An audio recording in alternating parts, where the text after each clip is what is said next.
by now, Pirate Software is also a victim of a hate campaign. And this is... So apparently I didn't have YouTube up and going. So welcome YouTubers. We're going over the Pirate Software thing. We might start this video again. We'll see how this goes.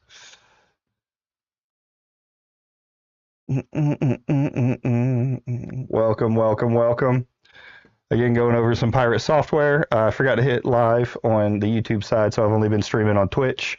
But now you guys can view too. So enjoy while we watch some more Pirate Software. I'm watching Grubby's take on it just because it's so endlessly autistic and he goes into such great detail on it. So let's start the video over for my YouTube guys and see where we are. Let's go through what happened last night a bit. It was pretty wild. I was Also, another note, I still have a little bit of a cough, so I'm hacking some this stream, but hopefully it'll be done with by tomorrow. sleeping and I woke up to the news that Pirate Software was kicked from the guild, from OnlyFans. Rightly kicked, I might add. His fucking behavior during this whole thing has been absolutely atrocious. As of right now, I don't know what he's going to be planning with World of Warcraft, if he's going to continue playing, because he's not in the guild anymore. I don't know if there's going to be a redemption arc where he will have a conversation with people.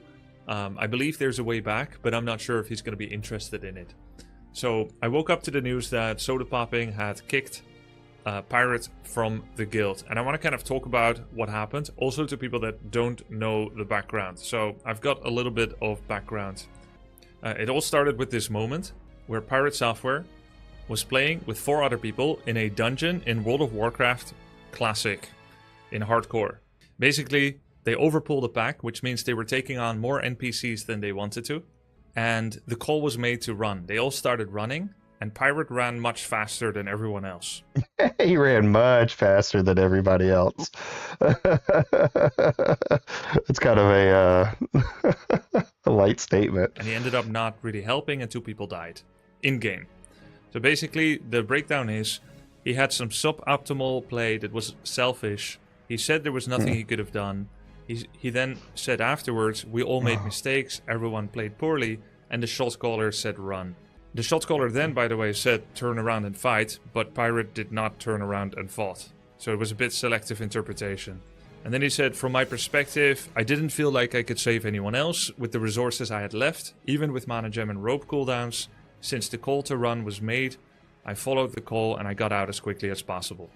Now, many people have chipped in on this, but it is factually wrong. People are pointing out that this is wrong, even if you add the from my perspective part. He's had enough time to reflect now, and most people would forgive him if he said, I have seen since that I could have easily done more, but I wasn't able to do so at the time. He also said he got out as quickly as possible, which isn't entirely true. He turned around a few times, looked at his party, waited, thought, and then continued running and blinking and not helping. That's a good point. Like, I do remember him saying that he just instantly, he got out of there. But he definitely watched him for a while. And there's points, I don't know if he brings it up in this, where you see him use abilities to take up mana. Like, I'm not much of a WoW player, but you see him not use his abilities like mana gem, the big joke that everyone hears, and but hover over it so he knows he's got the ability to help, but instead blinks again, or I think at one point he puts a shield on. Just absolute coward. So what ended up happening is that the healer and the druid died. The druid pulled some packs here. Then there were too many NPCs. They all ran. Then the druid pulled more patrol here.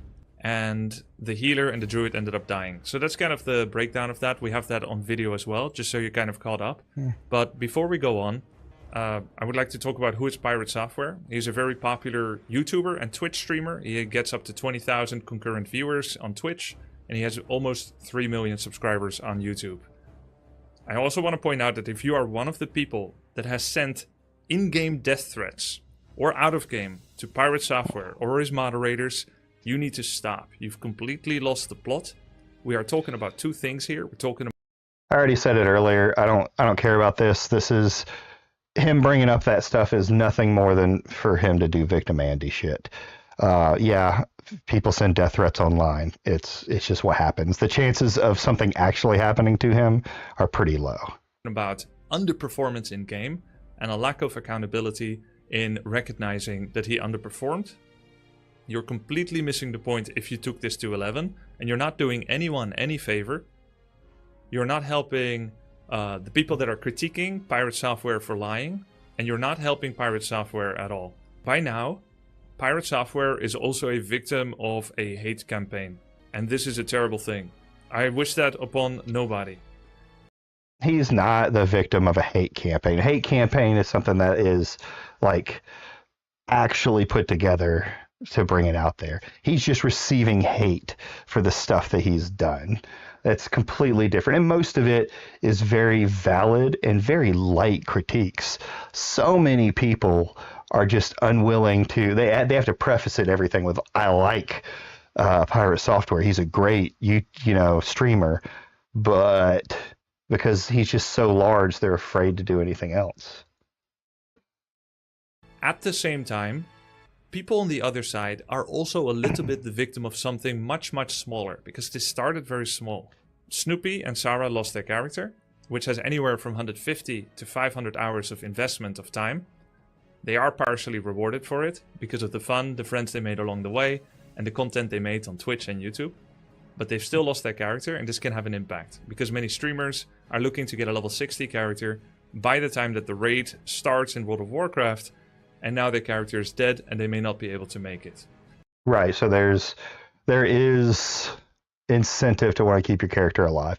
And so yes, this game is just a game, but you put a lot of hours into these characters, right? So like you're going to get upset when you lose something. Anything that you put tons of time into, you're going to get upset when you lose it. So I can understand people being upset that they lost their 60 character, especially if it could have been saved because the guy who says that that's what he does for a living, or that's what he does as a mage, decided to rat instead of save you. And from the perspective of skillful critics, Pirate Software could have done a lot more to save them. In fact, it was mostly on his shoulders to do more, and he didn't do this. That is what the criticism is about. And anyone that has co-opted this narrative and then went to go hate on Pirate and brought up things that happened 20 years ago and brought up the fact that, any other part of him, like personal attacks, all of this is completely lost the plot, and it is... Okay, no, I disagree here, where he's saying, like, when you're a public figure and you have something happen like what's happened with Pirate, people are going to dig into your past. I'm sorry, that's just the way it is. And when you have a past like Pirate does, people are allowed to talk about it. It's all online. So yeah, maybe it's not the plot of him ratting, but the reason most of this is happening is because he continues to double down and triple down, so people are going to keep looking stuff up for him. A bad thing, right? It's funny. In the end, you'll realize that this thing isn't just about the game, though. It is about life. OnlyFans is a guild that I think has been a massive success, in a sense that it is a creation of a content guild that has brought hundreds of people together, and we've all made lots of friends through the game, which has been an incredible experience, and it's been very fun. And I think it's been very valuable because it has made many introverts like myself come out of their shell, the shell of their own game, the shell of their own community, and has connected with many other streamers throughout OnlyFans. It is not easy to get this many people together to play one game. And that's true. World of Warcraft is a great conduit for it because it is not such a necessarily sweaty high-skill game like League of Legends or Warcraft 3. And because of that, we're able to connect with people from all walks of life. And I, for one, think that's incredible. Which is why I thought it was really disappointing that Pirate Software said that OnlyFans is a guild built on hate. Verbatim. Anyway, this isn't just that was about bullshit. The game. That was absolute bullshit. Like, he's butthurt that he got kicked out of the guild, so it must not be me. It couldn't be me. It's definitely this content hate guild. about life.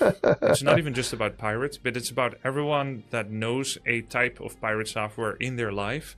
Someone that's lying about little things all the time and gets triggered from that and doesn't see any justice being done there. Even though I didn't like the way that Yamato, one of Pirate Software's dungeon members in that same party on that fateful day on Sunday, I didn't like the way that he pointed out what Pirate Software was doing, and I reacted very strongly against that because Yamato started talking trash about how Pirates was playing cowardly during the Moment Supreme, where Sarah and Snoopy ended up losing their character that had hundreds of hours of investment. Nonetheless, because of it, it has actually revealed that Pirate Software doesn't seem to want to take accountability at all for something that could have easily been dispelled in its fury with a simple "my bad, I'm sorry, I underperformed, upon further inspection I could have done more," and either... All right, I gotta go to the bathroom real quick, so I'm gonna let y'all listen to a little song here while I go. All right, where did you go?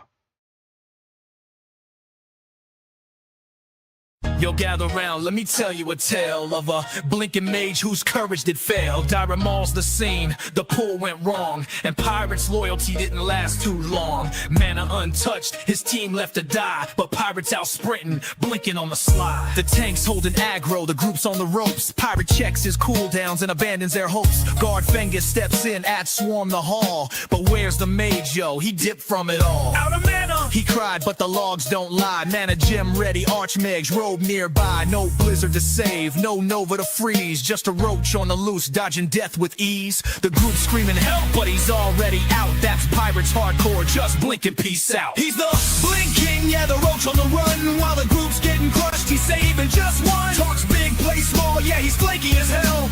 Pirates software ringing the coward's bell. A few days ago, he was preaching his creed. Hardcore is all about who your team can feed. Said he died for his crew, stand tall in the storm. But when the pull got messy, he abandoned the norm. No Frost Nova, no rank 1 spells, just a mage blinking fast, escaping the hells. Did all I could, man, who you trying to fool? You were halfway to the exit while your team got tooled. And that ass pull before, oh, you blamed the crew. But the combat logs show it was all on you.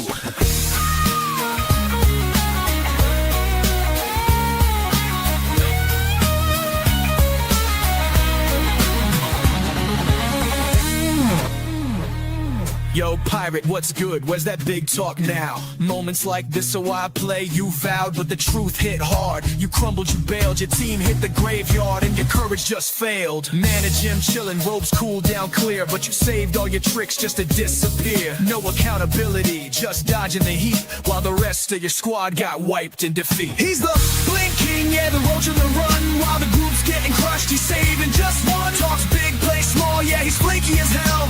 Pirate software ringing the coward's bell. Guard Fengus laughs, the Dire Maul floor's red, and Pirates blinking past his team's last shred. No mana, he says, but the math's looking bleak. You have the tools to help, but your effort's antique. Moments like this, yeah, we've heard it before, but you folded like laundry, ran for the door. The thrill of hardcore's about grit and guts, but Pirates version just blinking and cuts. Take a bow, my dude, for your cowardly feat. While your crew's in the dirt, you're out saving your seat. Blaming the group for your asshole sins, dodging the truth while the chaos begins. You're So good. So good. All right, let's get back to the grind now. Get this all watched through. I might start playing while I'm listening to this. Because I was mad that I was being flamed and I was mad about the vibes. That's why I chose not to do anything. I acted selfishly, or I was scared. Anything would have done if you just said my bad.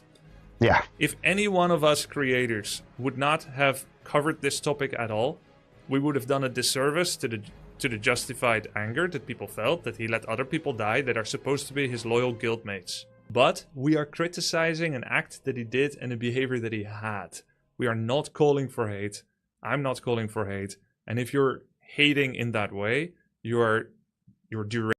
I don't think anyone's calling for hate. I mean, everybody is making fun of this guy. And I think with due, of course, his reputation is showing that it's not as squeaky clean as he says it is. ranged and you're actually hurting everyone in Let's this. do this. So yes, Pirate has become a victim now, but I would also like to talk about where he went wrong and where he could have stopped this. A little bit of background information. Our rating is scheduled for 1st of February, where 40 players will be selected in the OnlyFans Guild to play together to do Molten Core.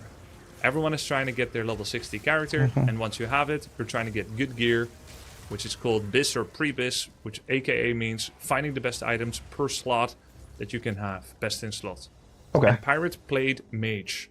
He does so in an okay fashion, but he's not particularly skillful. This is the thing that's coming out now over and over and over again. Like, he's not that good a mage. Maybe he should play tank or something else. Despite playing WoW for 20 years. This is totally fine. This is fine. It is completely acceptable and fine for a player to not reach for, or to not reach, or to not aim for optimum skill level, or even near optimum skill level. It is not the responsibility of a game player to play in the best possible way. This is called instrumental play. Trying to be as efficient as you can. Arguably, trying to be as efficient as you can be in a game takes some of the fun out of it sometimes. Some people claim it took some of the fun out of WoW Classic, that it was better in 2K4 or 5. I can't comment because I didn't play. So on Sunday, Pirate underperformed big time, but he never admitted that he could have done more. And this rubs people the wrong way because it's demonstrably wrong. So let's go through some of the posts that we have. Here we go. This is the moment where it actually happened. Let's go. Let's get into it. Happened. Yeah. Well, I got shield wall. Hold on. Will. God damn it. Run. Just run. Can you target dummy? I can target dummy, yeah. Should I do it? Just kill the massive. Yeah, target dummy. Kill the massive. Also, are you fine? Any grenades, I got last anything? stand. You can just Heal him. Yeah, you just heal me. Just come back a little bit. Okay, Let's so go. this is where we are at. If you look at my paint drawing here, basically they started I fighting. was gonna over play, here. but now I'm Then invested. Yamato called run. Ozzy, the tank, who normally is the shot caller, also said run, which means all 5 people will kite backwards. I thought when someone says run, it means you will run and save yourself. But when we said run in the dungeon that I was in, we did all protect each other. Apparently, there is a difference between run or run. If you say run many times, you will seek cover, hide, and save yourself. But after the initial run call, a stand your ground and fight was called here. This is because the threat was not as big anymore. After all the mobs got staggered and were basically positioned like so, here and here and here and here and here and so on, there was one mob that could not be slowed down, this one right here, but all these could be slowed down, and it would have been Pirate's job to slow all these with a rank 1 Blizzard. The reason I'm showing this is because it is demonstrably wrong that he couldn't have done more. He wasted a lot of mana on high level spells. Now this has been talked about ad nauseum, but I just kind of wanted to give the background. Snuppy, just run. I can help a lot. Yep. Pirate, why are you walking, bro? What are you talking about? Why am I walking? Look This at my mana. is savageable. Come on, man. Do you see my mana? What am I supposed to do for you? Just kill the. So a mana, rank 1 Blizzard costs 300 mana. He has 700. And he wasted about 4,500 mana while he was running away. 2 max level Blizzards, which is 1,200 each. That's 2,400. About 4 Blinks, which is like another 1,600 mana. An Ice Barrier. And then he also had extra about 1,200 mana here. So theoretically, he could have used over 6,000 mana. And Frost Nova only cost like 100 plus. Blizzard level 1 cost like 300. He has it on his hotbar right here. As far as I know, it's not hotkeyed, but he could still left mouse click it. The mastiffs, one shot. Okay, we More on the another way, more on the way. now. The mastiffs can be Ice Novas. The idea that somehow the mage is going to save you from every scenario is not real. Go back and look at where my mana was during that. There's not shit I could have done. So this is kind of what kicks everything off, right? It's not the fact that he ran. It's not the fact that he was cowardly and let people die and that he could have done more, because nobody's expecting him to be a world top player.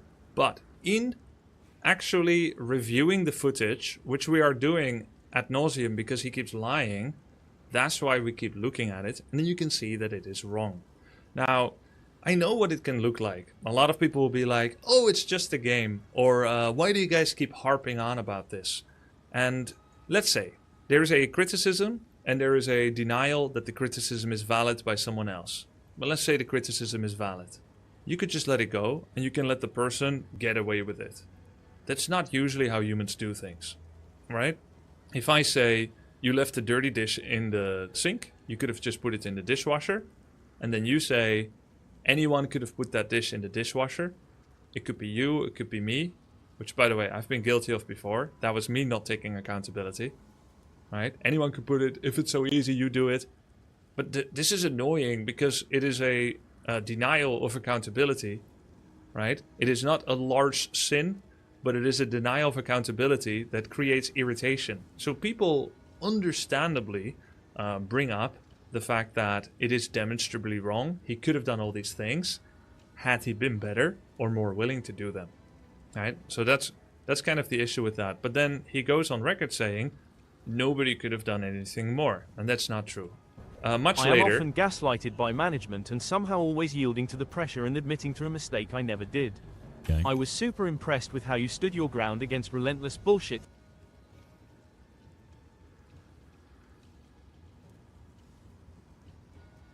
thrown at you from other toxic communities. Yep. You did nothing wrong, you knew it, and you stood your ground. How I can build up the same level of...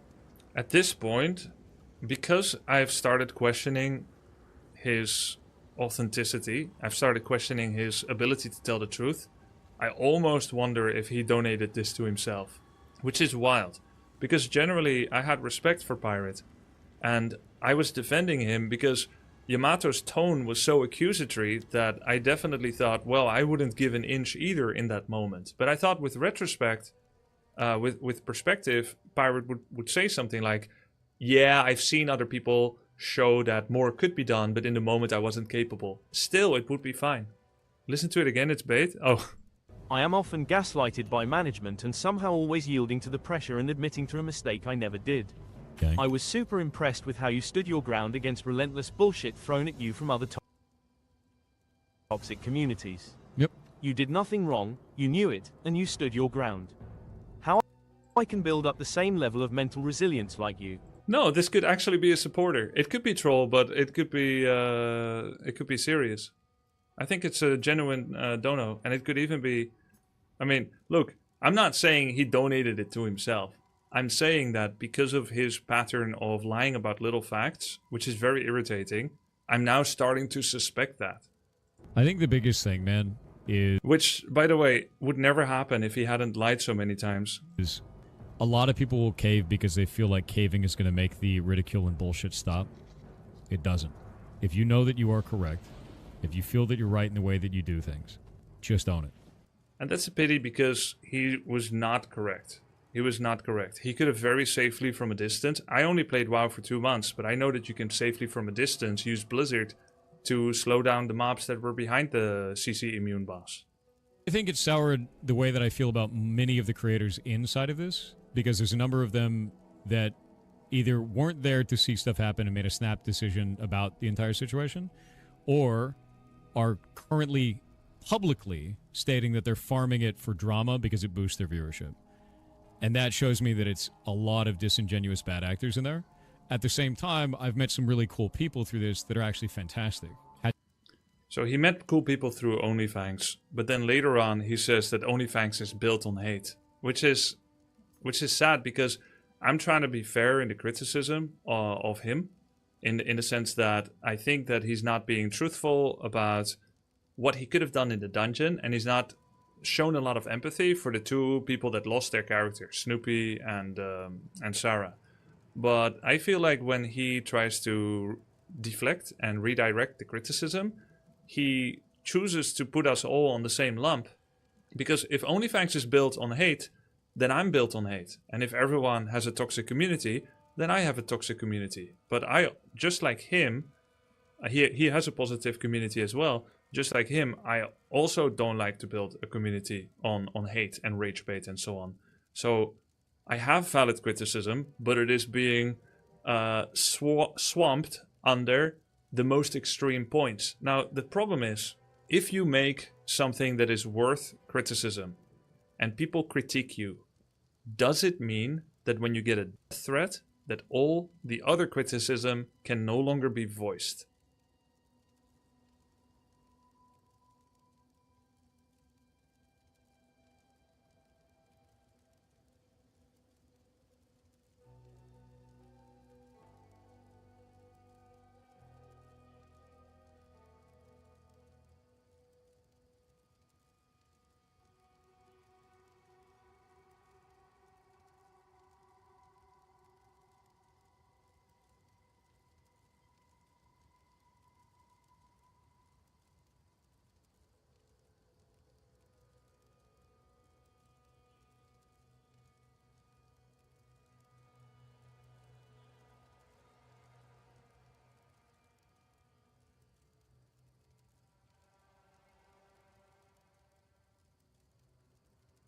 That's what I'm wondering.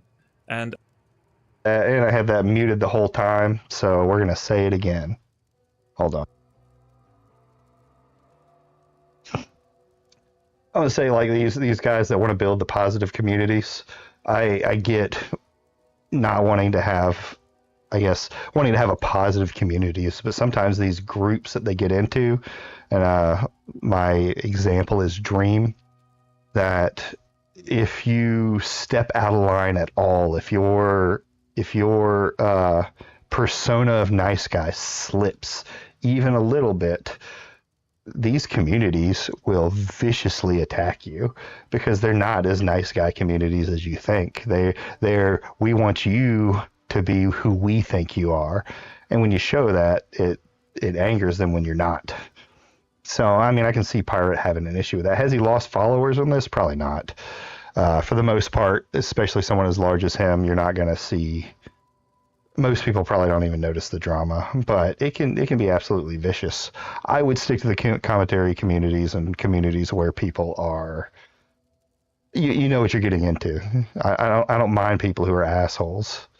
in my opinion, just because somebody does a threat, that doesn't mean that everyone is no longer ever allowed to talk about anything. I think that sets a very bad precedent. We're going for to play many my reasons. witch, First because of all, I suck at this gives game. the threat way more power than it should have. I think the police should be involved, and threats are ridiculous, and I think they're very scary, and now Pirate Software has become a victim, which I find extremely regrettable. These threats have been shown, he has shown receipts, and so they are real, they're really written to him, and I hope by God that none of them are like with any serious follow-up. This is crazy, nobody wants that, like this is mental.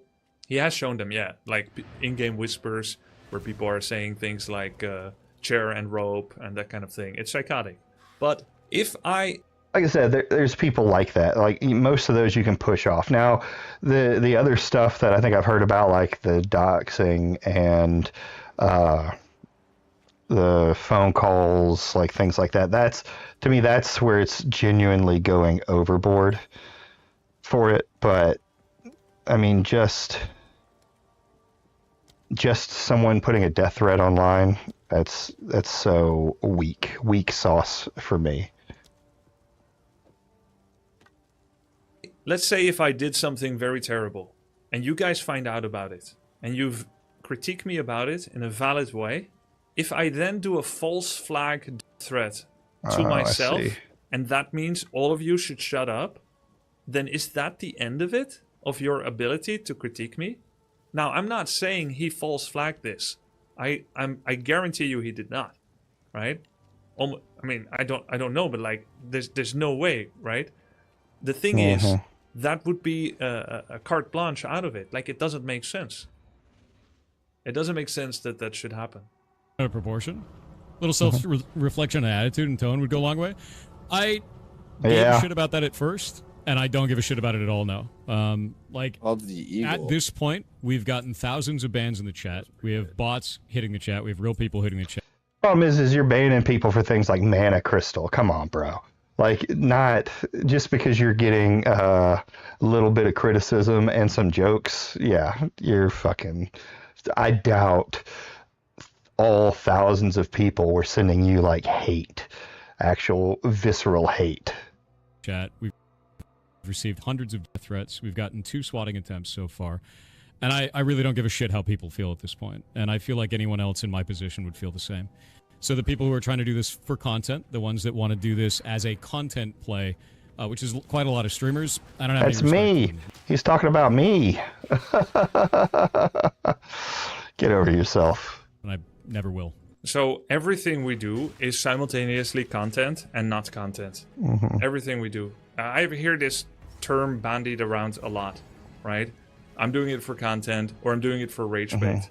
Personally, I find adding for content or adding for rage bait to be kind of annoying because it means that nothing should be taken seriously. But I think this is actually a serious matter.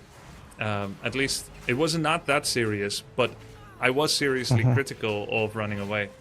And the funny thing is, it's also a little bit hypocritical because Moon handled it quite well. Pirate looks at Moon's suboptimal play in a dungeon and called Moon not a good mage. And then said he was physically ill from watching his play. Which is the same thing. It's like, it's being very critical of someone else's play and it didn't go anywhere. Why didn't it go anywhere? Because Moon didn't deny it. He didn't deny it and say, I'm receiving undue hate from content farming streamers. There's nothing more that I could have done, etc. Please tell me you've seen the new pirate clips on LSF claiming he will get all streamers who clowned on him banned from Twitch and WoW. Yep. Let's switch over to the mage. I've seen it. You know, look, as a smaller streamer myself. He's very big, by the way.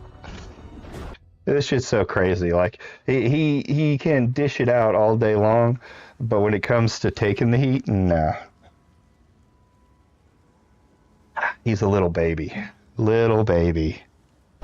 Can you imagine the vitriol and hate I had to put up with in my Twitch chat after a much bigger creator on Twitch said that it made him physically ill to watch my gameplay? It was terrible.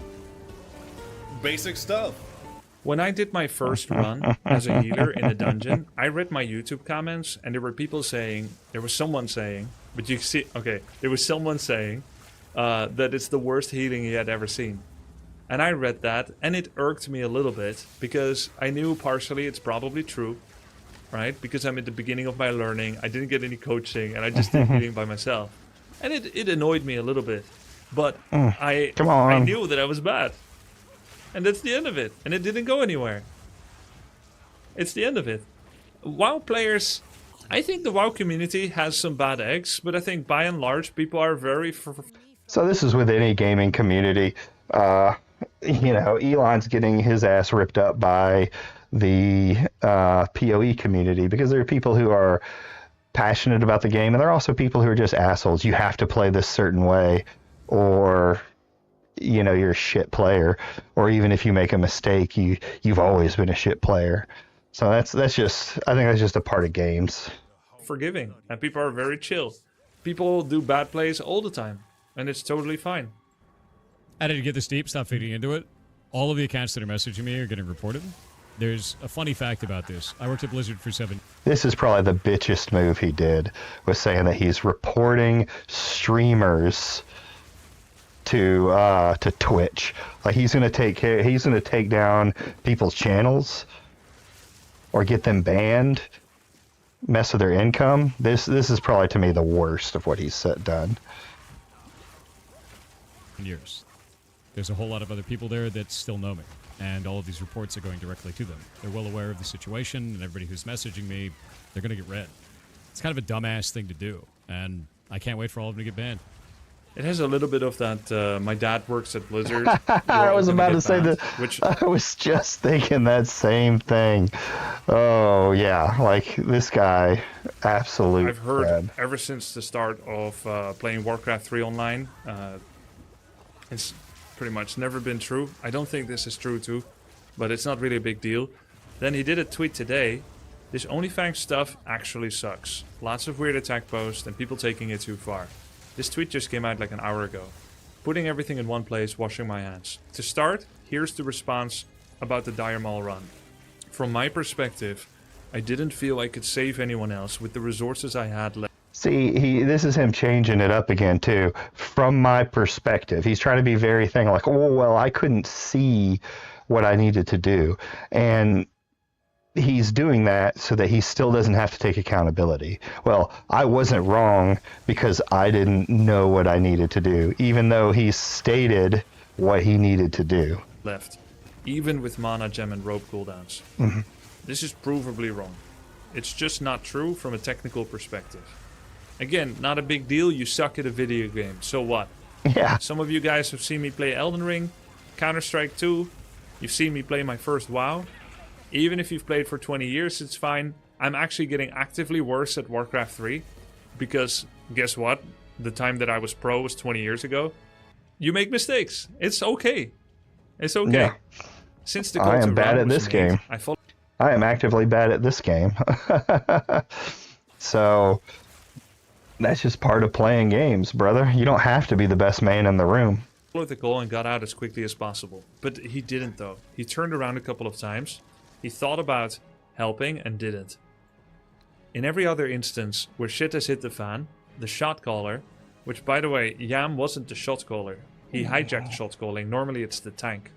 There isn't even a very clearly designated shot caller in World of Warcraft. Has called specific targets we locked and nobody died. If you call run, run, run, then everything after that is a shit show. Yamato pinned the entire thing on me, despite everyone making mistakes, and this rapidly spiraled into attacks both on and offline. The next few days was just tens of thousands of messages, berating me. So I think berating is acceptable. Yes. I think threats. It's not doxing and all kinds of shit. I mean, we shit every day. This happened on Twitch, Twitter, YouTube, Steam, Reddit, Discord, etc. Here are a few examples. Literally nothing you can do. Don't leave your house. We have people waiting for you. You're gonna get bleep, BlizzCon 2025. So this is deranged, right? Totally wrong. So what do you do in this situation? You start reporting it and banning people. We took the 10,000 plus attack accounts, reported them. So a lot of these people are just going to his chat and saying mana gem. Mana yes, gem. Yes, they are. Blink, blink for the door of light. Oh. This is funny. It is allowed to meme on someone that is very sensitive about being bad at a game. It is allowed to meme on people that are very sensitive about saying, sorry, I was a coward and I left everyone to die. Right? In the game. It's okay. Like, it's very funny. But that is not a hate brigade. It disrupted our broadcast on all platforms for the last 3 days and prevented our community from doing anything. That's a hate raid. I thought a hate raid is where you send an actual Twitch raid to someone and ask your community to shit on him. Yes, that is exactly what a hate raid is. Yeah, this isn't it's not a raid. It's not a, what's the other word they use? It's not people organizing to attack you. It's just the internet coming together, or it's just the internet, people on the internet saying, hey, you're an asshole and a liar, you know? And some of them are just joking on you. They're just making fun of you. Live into it, like, you know, lean into it, and you can have some funny moments, some good clippable moments for that. Which many people have not done. By far and away, 99% plus people have not done that. This is people by themselves going over to meme on him a bit. And he can ban whoever he wants, by the way. It's totally fine. You can ban everyone if you want. It needs to be reported. We set up automation to shut down the first message, last message shit. Despite all of this, I kept running with the guild and kept doing dungeons with people. Got my Ubers key, had runs that were fun, had some clutch moments as well. Then during a Ubers run, another creator in the group shit-talked me to the entire run, spoke many times about wanting to start a fight. So I think that last statement that he just said, we had some good... Where is it? With me for content. So we had some clutch moments and all that other stuff. I think that's bullshit. From my understanding, he was having a hard time finding groups after he got out. That's part of the reason that they let him go. So I think that's bullshit. Was this Maui Wowie? That's another lie. Maui Wowie, yes, but it's not true. What did he say? Robbie, I think this goes too far. I think your critique was valid. Don't go further. This is ridiculous. Stop where it was. Logical, not emotional. But it is emotional. People are annoyed that he keeps lying about little things. And people are allowed to speak their mind on it. He keeps True. exaggerating things, generalizing things, putting everything on the same lump. Like, just now he said that he likes making friends in OnlyFans, and now he said all of this sucks. The idea that you shouldn't fight back, to do anything to defend yourself, is absurd. Absolutely do something, defend yourself, report, doesn't matter what size. This was a content guild, which to me meant we were crafting stories and narratives, not content at any cost, which this has clearly become. For those in the guild that have reached out to me after all this, thank you, it was fun running. So, then this happened. And a lot of it was from a rogue that was bitching the entire time about every goddamn thing that was going on except for his own play. But the mage is the one at fault because the mage is the hero class and the mage has to do everything. I actually agree with that. I think rogue can do a little bit and mage can do more. Just like the warrior is responsible for dictating where the group walks, the mage is responsible for saving the group when shit hits the fan. That's just how it is. You don't like that character class, you don't like that responsibility, play another character. That's now, right. I didn't know that before I started playing mage, but I know now, and you learn as you go. That's because I don't know everything. Perfectly. Everyone in that played badly. The druid butt-pulled an extra pack on the way out. That's true. The tank chose to take us into a bad route through the entirety of the dungeon. True. Pulled 2 packs and the boss at the same time. That's not true. He pulled 1 pack, and the druid pulled the other pack by standing behind the ogre. I, as the mage, went into that fight with 40% mana. Not true. It was more than 40%. Tried to use my resources, used them poorly. True. And as far as I know, that's the first time that I heard him actually say that he used his resources poorly. That's the first time I've heard him say it after 3 days of saying there was nothing else I or anyone else could have done. And this is me with a tinfoil hat a little bit. Look, there's always a favorable and an unfavorable interpretation of what someone is saying. And the more that I've seen him lie about little things, the less favorable my interpretation of his admission is. I've seen other streamers say that he maliciously withheld and wasted mana when running away to prove that he had nothing left to save people in order to let them die. I cannot with confidence say that he did that.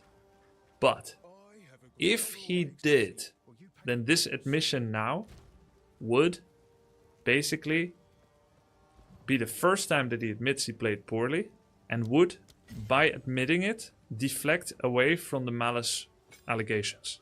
I can see how tactfully, if you say, all right, after 3 days of denying it, it's true. I did play this poorly. I used my mana poorly. And why is he now admitting it for the first time when the malice argument has been brought up? Because it is a softer allegation to accept than malice, and he wants to redirect away from it. That's me thinking the worst. I really hope it's not true. I like to think it's not true, and maybe it really isn't true. Maybe he really is just playing newbie there. Which again is fine. All he needed to say at any point in the last 4 days is not saying OnlyFans is a guild built on hate. I'm gonna report everyone. Of course, he should report everyone that's unhinged, but not report someone like me, for instance. I'm not wishing any hate on him. I don't even hate him. I would still have a conversation with him if I met him. I think it would be quite interesting, actually, to see what he's like, right? From personal experience. But all he needed to say, 2 people lost their character. I have since learned that Mage could have done more because the hyenas were slowable with the blizzard. And as much as I feel like I shouldn't say anything now because I feel like I'll just make it worse, because if I give an inch, he'll take a mile, I'm just going to try it out because it is the truth. Mage could have done more. I could have done more. I used my resources poorly. Sorry, these characters died.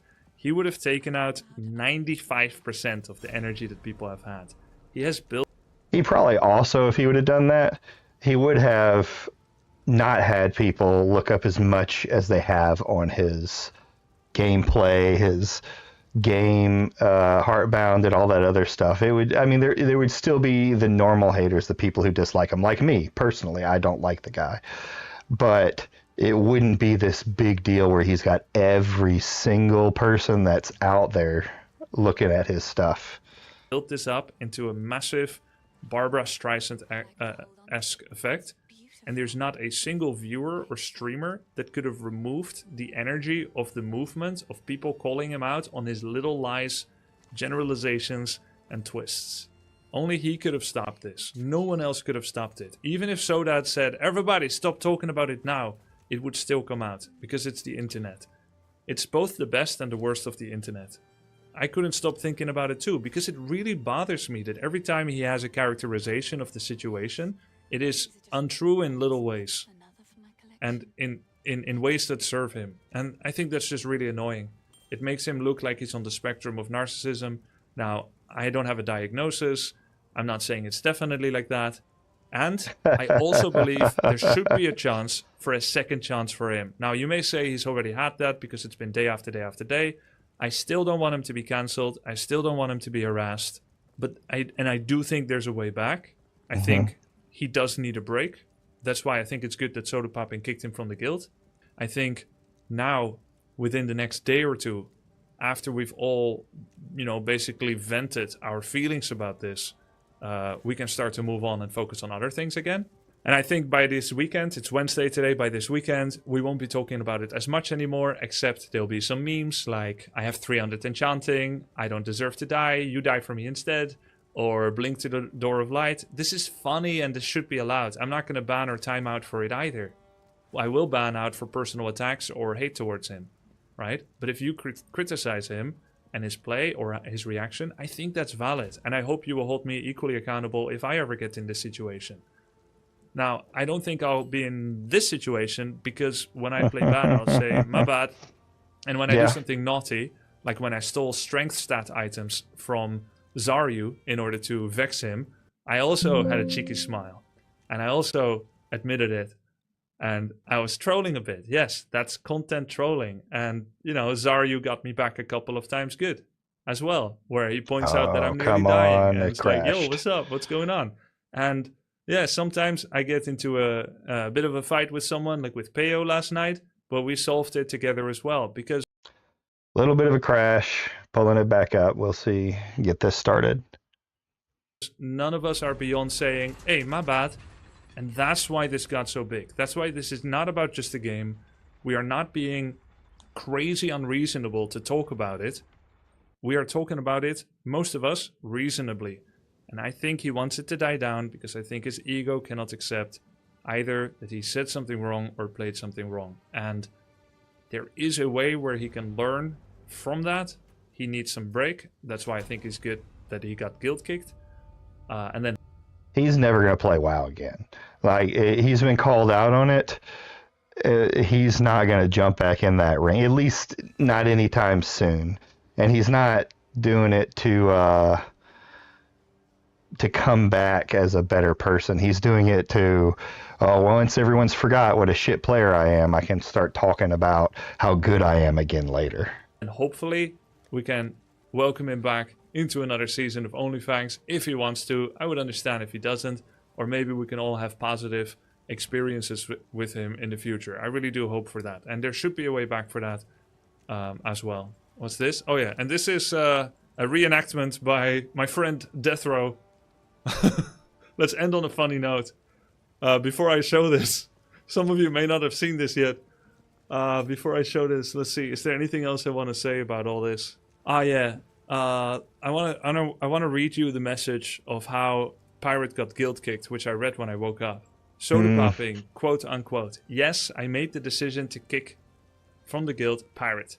I felt a large majority of people in the guild felt uncomfortable playing or being around him, and all that drama that surrounded him at this point. Even though some people may not have felt that way, a lot did. And after seeing some clips today from him quadrupling down 4 question marks, or I don't know what number we're on at this point, I think I'm making the right decision, but still I feel bad. Try to just let this whole thing slide into forgetfulness and move on. In my opinion, stay safe, gamers. I think Soda could have added a little bit more to that tweet, to that Discord message. Basically, the fact that Pirate said that OnlyFans is a guild built on hate. I think that's very disrespectful towards, especially Soda Popping, but also to all of us. And I don't think that is true at all. I know that's not true. I think by and large it's 100% positive. And people have done worse things than Pirate, like Sequisha cheating several times, and he got guild kicked as well. But it never got as big as this because in the Concentrated. end, all the cards were on the table and Pirate was keeping some not on the table. I think it is good for both the guild and for Pirate that Soda kicked him. I do wonder why Pirate didn't leave before he got kicked. In my opinion, he was in a mental state where it would be best for him to leave. Perhaps he wanted to be kicked by Soda popping instead, so that he would be more the victim and not the one that left and quit. All right. That's just me like thinking about it. I'm not saying that's the truth or not, but in the end, I think Soda made the right call with this, and we will move on eventually. And this is me kind of trying to add closure to it. And like I said, let's end on a funny note. This is Death Row, aka Gifted Subs, playing Mage together with Snoopy, who's Druid, who was one of the 2 people that died in the dungeon with Pirate. They're doing a boss level 21 in, I believe it's called Wailing Caverns. This boss hits pretty hard and is known kind of as a tank killer. But if you all work together as 5, then surely the tank is not going to die. Let's check it out. Keep pumping, keep pumping. Let's take a Use look at mana this. plus that we have here. That's Snoopy. JPC, where's the... Yes, yes, where's yes. Beef And there's at? Sarah as well. Where is he? We can also kite him out like towards the end as well, yeah? Yeah. Yeah, I know. Are you guys good? Because I'm Yo, home. where are you, man? I can't. There's the Why are blizzard. you grayed out from me? I'm home, bro. I am What? I'm actually on. I'm bro. Yes, yes. Taunting for a You can moment. do. You can do. I'm on. I can pot. I can pot. I can pot. Healing potion. I can't heal potion and pot. I can't heal potion and pot. Please, anything. Kill the boss. No way. Ooh. The silence. Right before the boss dies too. Oh no. So basically, Gifted Sub / Death Row, he walked away as if he is Pirate. He didn't do anything anymore. He didn't help. The tank ended up dying. I think it was not meant to actually end up in a death. He even did the 1 second channel of a blizzard that achieved nothing and blew his mana. Came back, tried to DPS, but it wasn't enough. And Snoopy died to the final hit before the boss died. Oh man. As far as I know, Gifted Subs killed his own character right after this out of guilt, you know? Like he... Now see that is a guildmate who's like, oh man, I was fucking around, dude. All right, we'll start it together. Probably really feel sorry for it, but he's kind of deranged. Death Row, like, I mean, I like him, but he's reckless, man. Like, he's a big risk taker, and this was like honestly really freaking funny. He shouldn't have killed the guy's char though, but I mean, shit, man. They leveled back together up again. All right, good. All right, That's guys, good stuff. That's the end of my speech about this. All right. Claiming you care, but you Good song. All right. So that's pretty much the majority of the leftover pirate software stuff. I think there's a few funny clips in here. Let's see if we can find one. We got Jokered Cooks Pirate Software.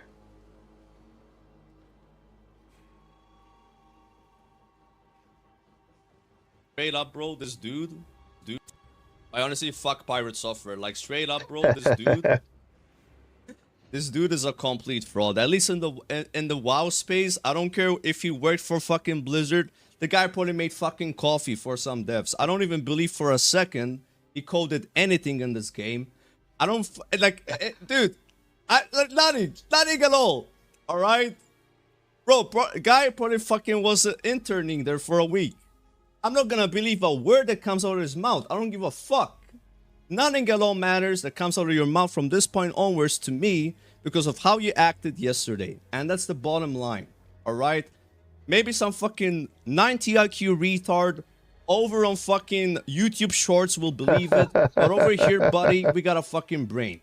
Alright? You ain't gonna farm shit from me or probably most people in my fucking chat. The fuck out of here. Anyways, let's move on for real. I just started.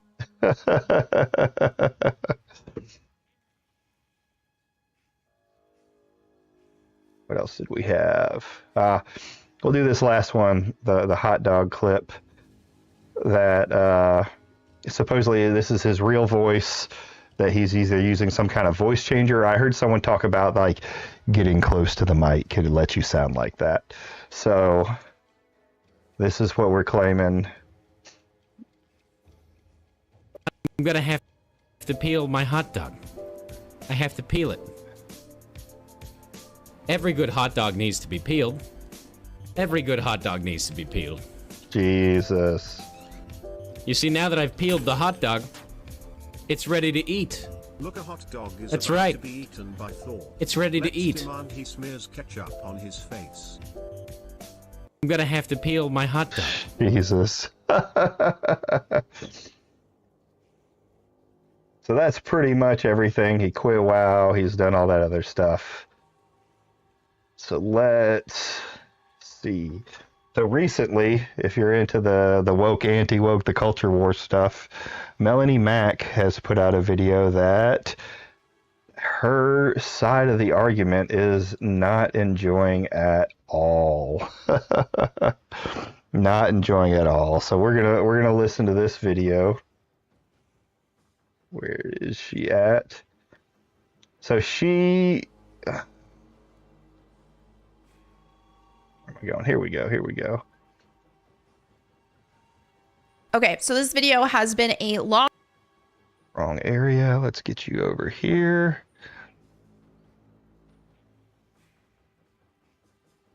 Okay, so this video has been a long time coming. A little over a month ago, I got canceled from the anti-woke side, right? Canceled or cancel attempt. You know, it is what it is. I lost a lot of followers here on YouTube and on X because I said I do not want perversion in video games. And that includes that of the straight variety, right? Now, some people I've learned that the anti-woke, there are different factions in the anti-woke crowd. I am a Christian. Everything I do, everything I say, everything in my life is centered around Christ. So I didn't make this channel 3 years ago to put my neck out there to get blacklisted from the video game industry so I can't even do mainstream work like I used to do. What mainstream work do you do, Melanie? I didn't put myself in that. Hold on. She's talking about perversion in games, but she's got Laura Croft like right there in the back. That position.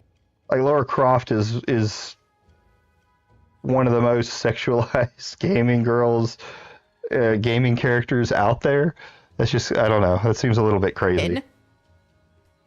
To call out the perversion with the queer ideology and this, that, and the other that has been infecting everything. I didn't put myself in that position just so I could turn around and push perversion just because it's straight. Not gonna happen. Now, if you want some sort of context, I can give you a little bit. I'm not gonna show the actual video because I do have a lot of Christians who follow me who probably wouldn't appreciate having something like that thrown on the screen. But a lot of you already know what I'm referring. Hold on, hasn't Melonie Mac defended games like Stellar Blade? Actually, let's do this. Like, she's been part of the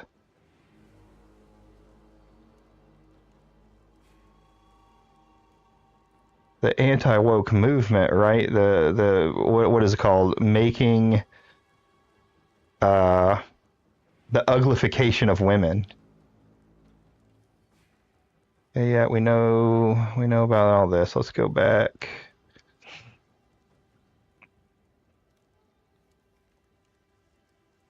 This game is gay. It's Mancroft.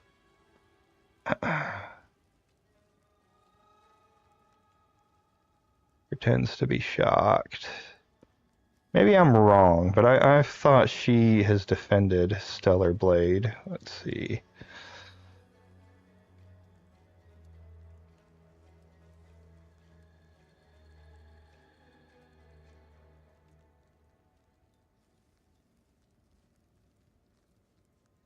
So we've already seen IGN France disrespect the creator of Stellar Blade by saying, has he ever seen one of the attractive characters? Okay, so IGN does offer an apology after the insults, right? So that here's the thing, there like are numerous issues involved. Stellar Blade, I think, is going to be a good game, but it's been marketed pretty much as a Coomer game, like the whole time it's been out there. Such as gender and racial diversity, but Stellar Blade is only an entertainment and cultural work. I hope people will look at it as Yeah, I mean, she's defended what's essentially a Coomer game. Referring to. Now, this is a game called The First Descendant. Didn't play it.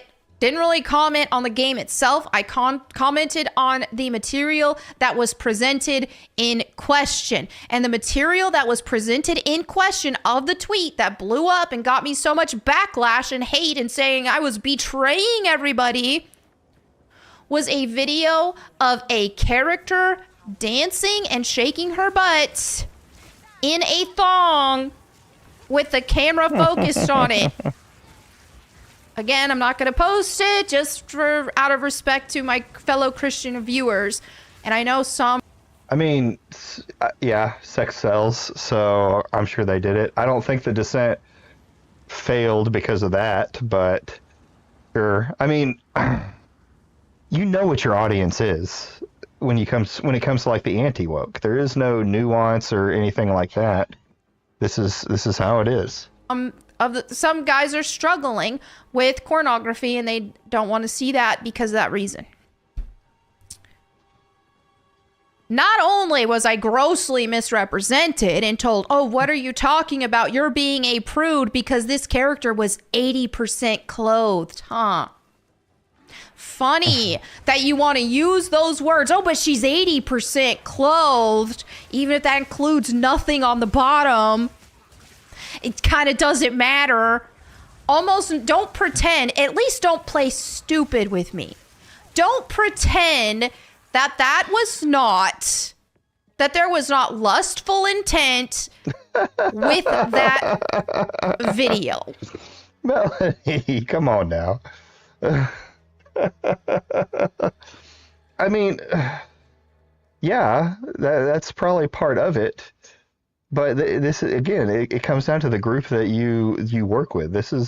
They've been posting Stellar Blade half-naked tweets for months since the beginning of that game. There was a whole movement because a piece of cloth was added to it. So, like, how are you surprised that when you made that comment that it was going to go bad for you?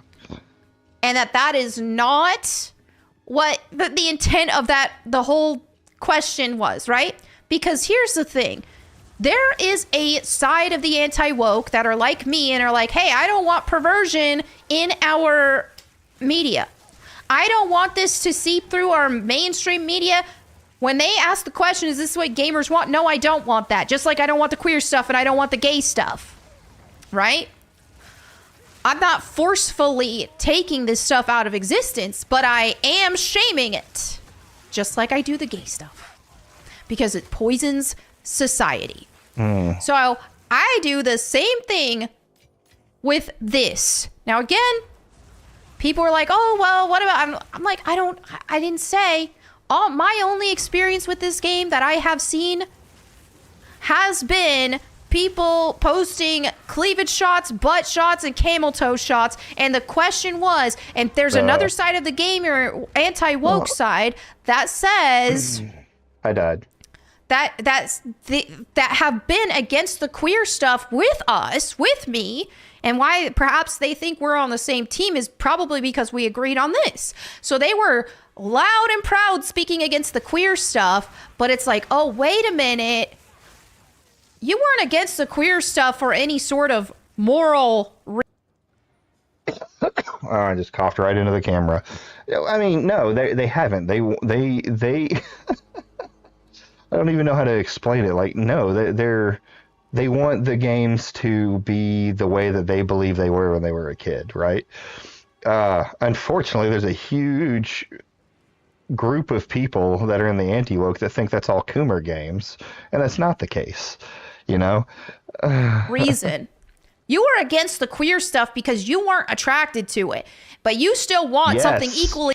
True, they are not attracted to it, so that's why they don't want it on there. Or maybe they are attracted to it and it makes them feel weird in their underpants. But either way, it's this isn't a surprise. Is perverted, but just something that you are attracted to. Then it's like, hold up, I don't relate to you. That's not me either. And let's just talk about what is one of my arguments against the queer and the gay stuff that they keep adding to these games. These games keep tanking. They lack substance because these perverts, these queer perverts, want to insert their ideology into the game instead of actually making a good game. So guess what? They crash. Well, you know what? Same thing happened here. Here you have a game where the main focus and selling point has been driven by perverted reasons. And so, yeah, okay, here you had a peak of 264,000, and then now it is at 9,000 concurrent players. It dramatically dropped. Let's be real. If we're going to call Dragon Age the Veilguard a flop, this too is also a flop. I mean... Just because you are a... Is that true? Like, Veilguard... I mean, I don't remember this game having good reviews or anything like that on it. I want to say that it was...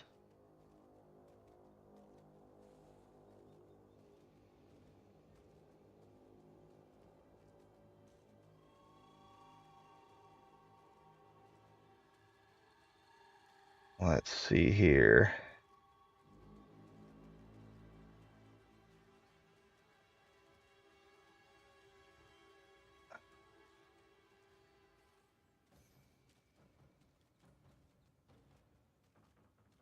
Losing my mind here.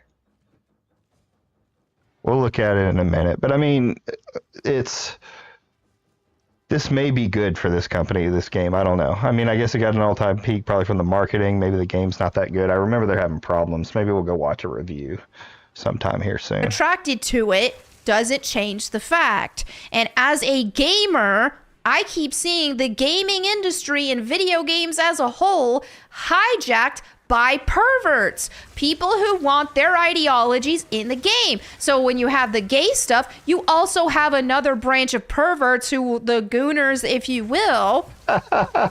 Damn, calling out the gooners, you are digging into your audience. I mean, stand by your Christian beliefs. I can't fault her for that. I don't think she's right. That games are being killed by coomers. I mean, there's a lot of ideology I don't want in games, but damn, girl. Watching a ton of pornography, and they want that inserted in everything in their life, and they also need validation.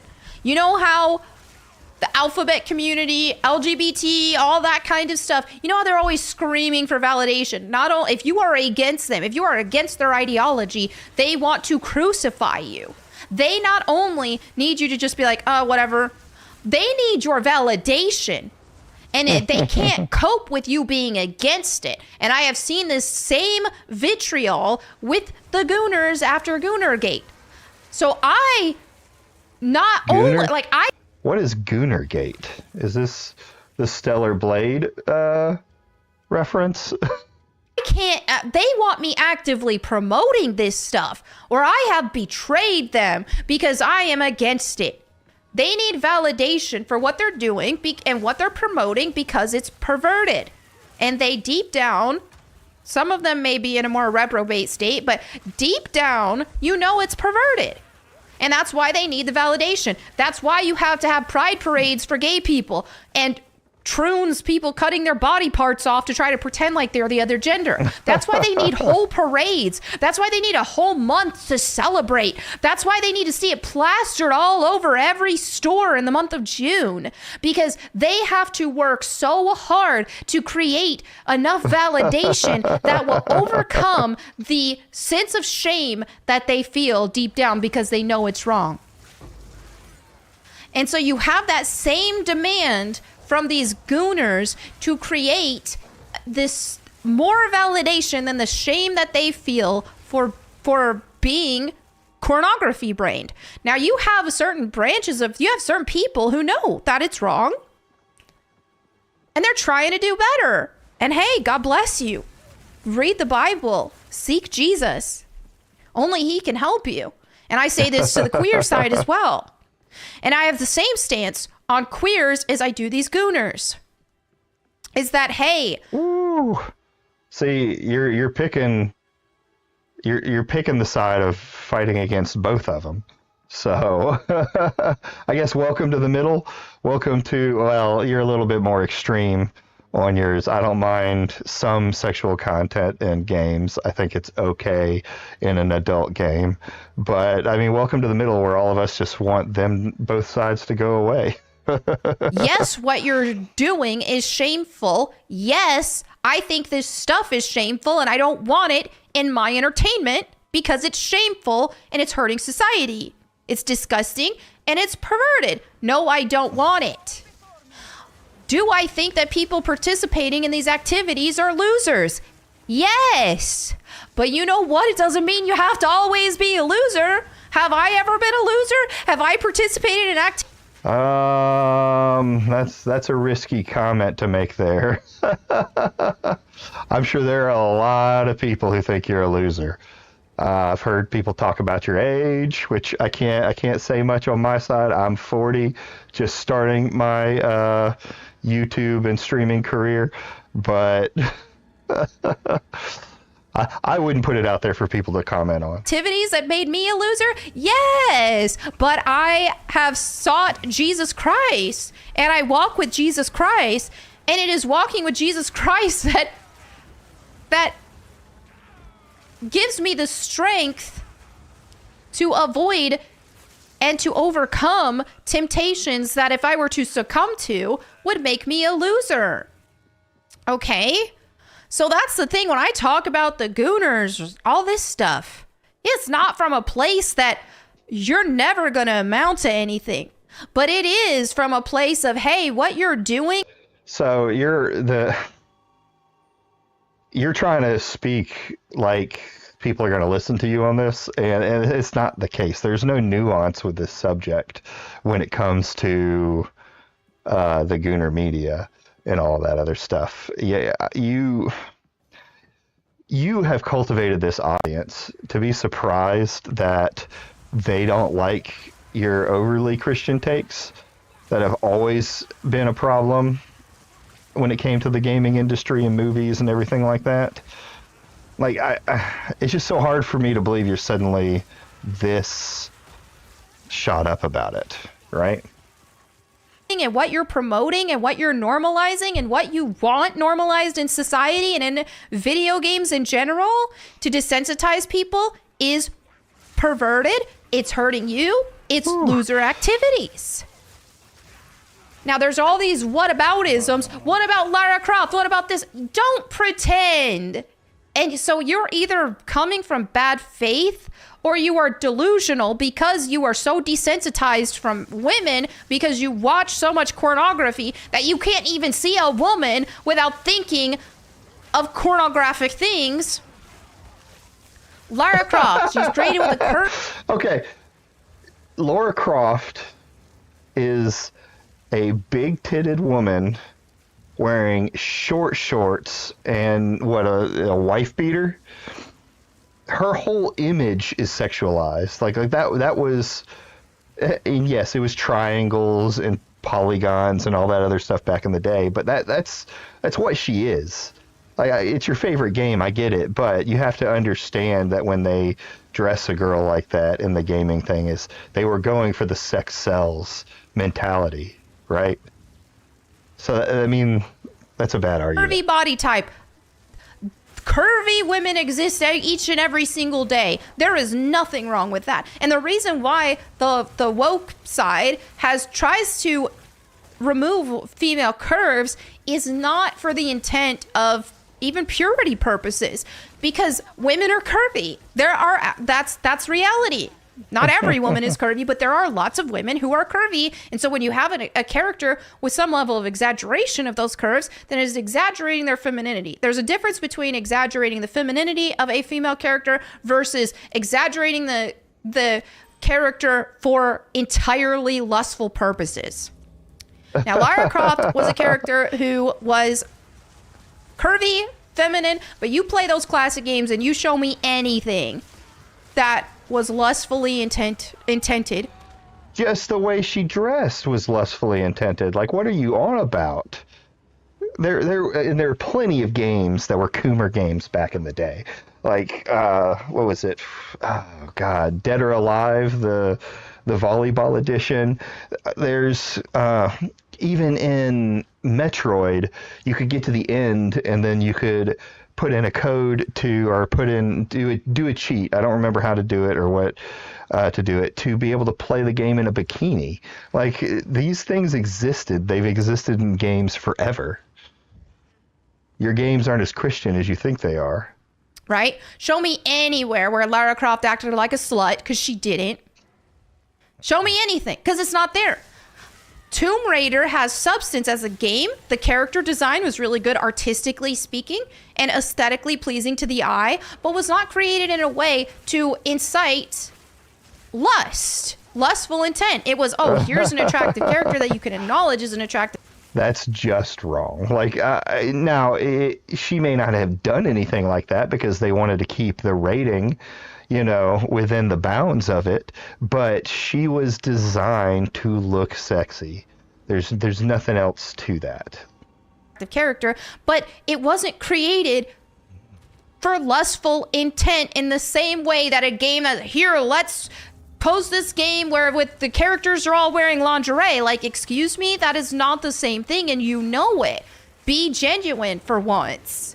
Oh. Let's not play here, and let's not pretend that I want characters to be made ugly. Beauty comes from God. God created beauty. Yes, I want to see video game characters that people create be beautiful as well, but I don't want them to be perverted. Beauty and perversion are two different things. And I think what has happened with society is the idea of sex sells has been around since the beginning of marketing. It's not a new concept. Has some games gotten a little over sexualized? Sure. Like I said, Stellar Blade is a Coomer game. Is it going to have good gameplay and things like that? You hope so. But the way it's marketing itself is sexually.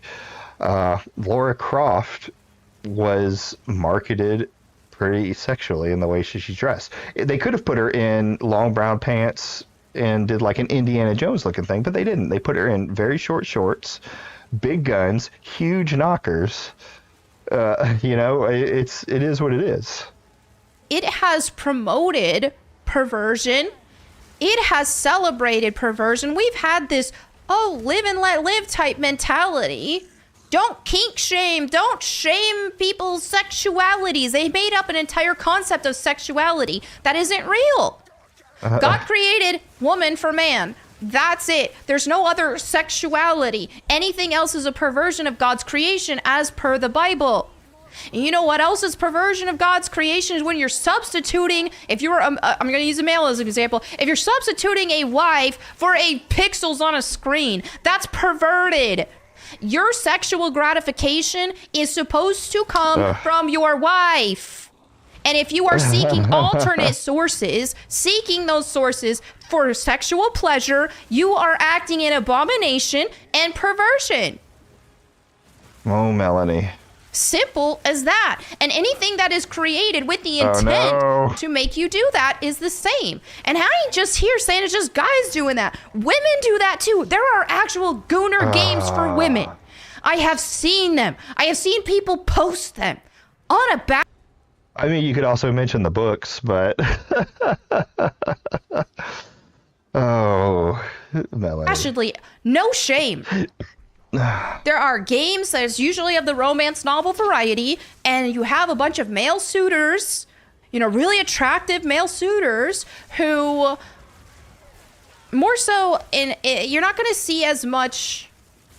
It's going to be portrayed in a little different way when it's meant to appeal to women, but it's still equally as perverted and equally as disgusting because it's trying to elicit the same reactions. So you have these suitors, and they try to, as the female player, they are trying to seduce you and win you over, the goal here with these games is for these guys to be whispering sexual things in the player's ear and are going to create a sexual fantasy for said player. Again, that is not God's design. God's design is for a woman to have said pleasure from her husband. So if she is seeking outside sources for sexual gratification and pleasure that is not a husband, then she is committing a perversion. Whether that be a visual novel like that, whether that be a book with that purpose, or whether that be even just a video game, like any regular video game, if that is what she is using that game for. So let's not pretend that some of these games don't purposefully try to elicit a sexual gratification out of the player. And there is a strong difference between a character being made to be aesthetically attractive, just like we can appreciate art, versus a character in a game that is designed to create sexual gratification. But a character can be designed to be sexual too, like sexy in that manner. Like it's used to attract. Like who is Lara Croft designed for? Like boys. That's what all video games back in the day were primarily designed around boys and men. Well, kids mostly. So you're still like falling into the same trap. and people like doing this stuff. I don't think there's necessarily anything super wrong with a game that's got sexual innuendos. I believe it can go to be too much. Like I personally don't really care for the sex scenes in a lot of games. That's just not what I want to get into. Have I played some of them? Of course. When I was younger, I was all about the Mass Effect ones. But now that I'm older, I would rather just play the game. So, I mean, it's part of a more adult medium. Out of the player. Okay, I know a lot of you aren't even going to hear what I'm saying, and you're still going to be doing these whataboutisms in my comments because you are so defensive. But hey, maybe some will listen. Same with like the queers and all that. You ever see how it just sounds like you're arguing with demons? It's the same way. These demons have a hold on these people, and they can't be reasoned with because they are so engulfed in their perversion. Exercise the demons. Come on, Melonie. That's going a little bit far, don't you think? What was that comment again? I know a lot of you aren't even going to hear what I'm saying, and you're still going to be doing these whataboutisms in my comments because you are so defensive. But hey, maybe some will listen. I mean, you're attacking what was essentially your broad audience, right? It's not like these guys are primarily people who are what? Same with like the queers and all that. Most of her audience is primarily people who are what, like kids to teens to say 20, 30-year-olds audience that are have gone so far against the anti-woke, or so far against the woke that they're in this anti-woke period. And I mean, with those kind of guys, where everything has become uglified or whatever you want to call it, and things like that, they're going to push towards the extremes. And I mean, they're young dudes. Young dudes tend to have big libidos, and they want to play games with half-naked women in them. I don't agree with it, but it's what people do. You ever see how it just sounds like you're arguing with demons?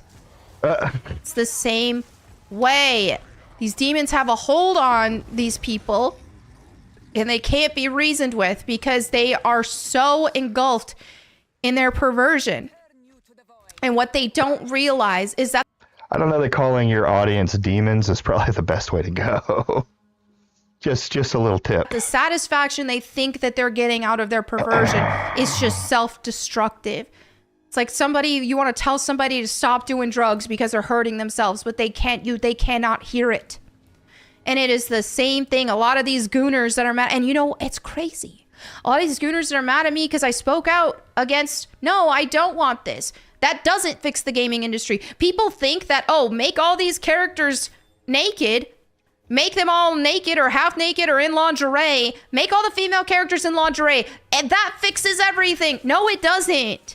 Making good games fixes everything. Making games that actually have substance and quality fixes everything. And I'm going to tell you, if you actually look at a brilliant and artistic mind who can create a masterpiece, typically they have respect for their work. And as a result, you're going to see that portrayed in the characters that they create as well. So are you going to find a perverted game that happens to be a masterpiece? The chances of that are almost... Okay, let's go to reading here. I lost a lot of followers on this topic, but I am not afraid to speak out against perverts, queer, or straight. Queer ideology adds no substance to gaming, and just the same, games based on lustful intent lack substance. Get the perverts out of games and just give us good games. Almost non-existent, because again, someone even capable of in the first place of producing a masterpiece is going to respect their work enough for that not to happen. Just like look at movies. If you compare a masterpiece of a movie to pornography, I keep saying corn because of YouTube monetization stuff. Have you ever in the history of your life seen something actually taken serious where somebody was like, wow, this pornography movie, my mind is blown by how insanely good the plot was and how the story, just that plot twist, the story just left me thinking about life and just, it changed me on a spiritual level. No, that doesn't happen because it's not art, it's perversion. But not every single thing has to be transcendent. Like, I don't watch my Marvel movies to transcend my thoughts. I don't watch the Knuckles TV show because I just want to be entertained. And for some people, entertainment means sexually charged. I mean, there's levels to it, obviously. I don't want porn, available for my kids to watch, but not every girl shaking her underwear on a video game is porn, right? I want art. As somebody, I appreciate art. I'm an artist. I don't think you're acting pretty high and mighty and above it, Melonie, and I don't think you're getting the point. You're a little too lost in the sauce. To myself, I love to draw. Like, I care about art, and people make jokes and act like, oh, what kind of stuff have you drawn? What? I bet you've drawn like perverted stuff before. It's like, literally no. Like, when I was a little kid, you draw body parts and stuff as a joke, but literally no. It's just like, you know what? I haven't, and I'm not saying everybody who can't be an artist. They can, but that's not from an artist. That's like a fleshly outlet. It's like a perverted outlet, right?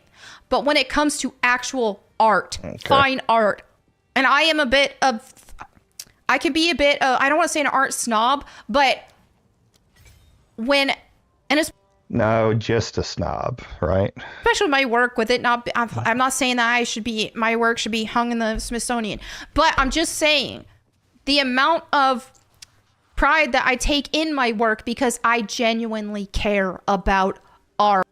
I want to take a pause here for a minute because I'm going to say that this right here, my first Chaos Orb ever. Nice.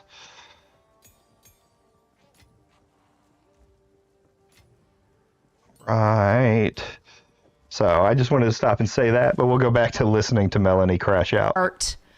I feel like if I were to draw some smutty picture, would be perverting what I want to develop as my talent. Oh, I did that wrong. So at the end of the day, when we want good video games, which are an artistic medium, it's really difficult and almost impossible. All right, come on. Rub those two brain cells together. Get that thought out. To have a masterpiece that is also perverted. That is, oh, here, we're going to throw this in there directly for the people who want to lust after it. Okay, but, like, you don't think there was somebody who lusted after, like, the Greek statues? You know why the penis is so small on those is because they preferred young boy penises to, like... I get it. It's not the most Christian thing, but, like, it's... Lustful art, I suppose, can be art, too. There can be sexual themes and it still be called art, right? Let's make this completely with the intent of making the player lust and feel sexual desire for it. That's already corrupted their work. That's corrupted the work already. It is what it is. So, no, I will continue to speak out against them deliberately defeminizing female characters. And I will continue to speak out against them deliberately emasculating male characters, for example. And I don't think the answer to fighting back against this perverted stuff is to make women ugly. That's not the answer, because if you teach men that you can't even look at a woman unless she's ugly or you're going to be gooning after her, that's not practical, and it's also just like weak. So here's the difference. It's one thing to say, okay, here's calling your audience weak. I mean, I don't agree with the uglification of women theory. Like, it's, yes, there are some very blatant cases of them making ugly women. I think the best example is the Fable. And I still have hope that I mean, it's going to be a character creator, so hopefully you make your own character. If they force you to play that person, it would be bad. But some of the women that have come out would be like some of the women from movies that I watched in the 90s and things like that, like Alien and stuff like that. Like, Ripley would be considered woke garbage today. So there's a character that's built to be attractive, which everybody is going to see attractive people in their life. But what separates a person from an absolute loser is that they can see an attractive person and not lose their minds and need to go take a break and run to the bathroom, and touch themselves. Like, let's be real. I don't think just okay, hold on. I don't think just because a gaming character is shaking their ass and what's essentially an ad is like making men jump up and have to go to the bathroom and coom. There are probably cases. There's crazy gooner, groups out there, but I think the vast majority of people, it's again, sex sells. That's what they're using. It's like the old Budweiser commercials with all the women and sexy things in it. I was actually going to plan this to be a lot more articulate, and I just turned on the camera and just started talking. And this is where I'm at now, so probably not a good idea. I don't know how coherent this even is as a whole, and I could talk a lot more, but I got to be cautious or like careful or cognizant of everybody's time. But I'm just saying, let the record be straight now. And you can unfollow me if you want. I don't care. I didn't make this channel just to pander to people. I made this channel because I was already burned by a lot of the corruption. I've already seen a lot of the corruption in the gaming industry. I've seen a lot of the perversion and some of the perversion that I defended. So I'm not here acting like I'm better than everybody. I'm here from a place now of knowing, okay, I can't support this. Because Jesus Christ changed my life. And he can change your life too. I don't care if you had 1,000 screenshots of these games that you were jerking it to, or if you lived a gay lifestyle, or whatever it is. You can be saved through Jesus Christ. You don't have to be a slave to this. So let that be known. So yeah, I shame the activity, but I'm not saying that everybody who's participating in it will be doomed to be a loser forever. They don't have to be. So you're just a loser now. So oh goodness, like you're going pretty rough on your people. It was important to me to make that abundantly clear because some people had the impression that this is something that I defended, and I have in the past. So I have to differentiate myself from that as a Christian and as a creator to let people know that, hey, that's not me. That's not what I'm supporting. That's not what I'm encouraging. And that's not what I'm promoting. I want to call out perversion and things that I don't like in the nerd culture space. And that's why I have this channel. And whatever I do beyond that, we'll see, because I don't even know at this point. After Goonergate, I was like, well, if that's how everybody expects me to be, and that's the only substance of my channel is to hop on here and be like, oh, whoa, guys, look at that. We win. Her whole butt's out. Yeah, hot. That's not me. That's not going to be me. I would rather not have the channel at all. I would rather quit this channel and go full time with a leap of faith on my Bible channel. I am not doing that. I'm not. I don't care if it gets me views, clicks, likes, donos. Don't care. I'm not doing it. I have credibility. I walked away from mainstream gaming industry. I got blacklisted from the mainstream gaming industry. Some of y'all don't know that was my bread and butter. That's what paid my bills. I was hosting for these companies online, even on television, at events around the world. And it's like, because of my outspokenness and because I spoke against a lot of the stuff that they push, I got blacklisted from all that. So I didn't walk away from that to just pander to gooners. I didn't do that. Tell him, Melonie. I didn't trade speaking out against one perversion to promote another. I'm not gonna do that. And so it's like, I haven't felt comfortable in this space whenever that's expected of me. And so it's like, I don't know. I don't know what I'm doing from here on this channel. I don't know.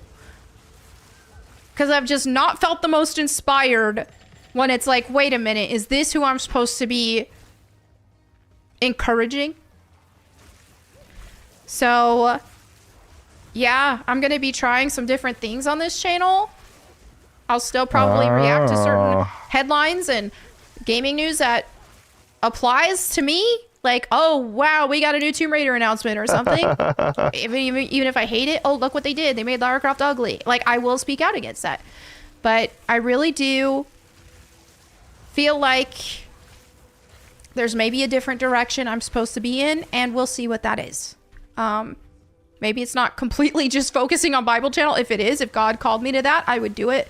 And I know God would provide for me. But I'm still going to focus on that channel. But, you know, maybe it's just changing some things up here.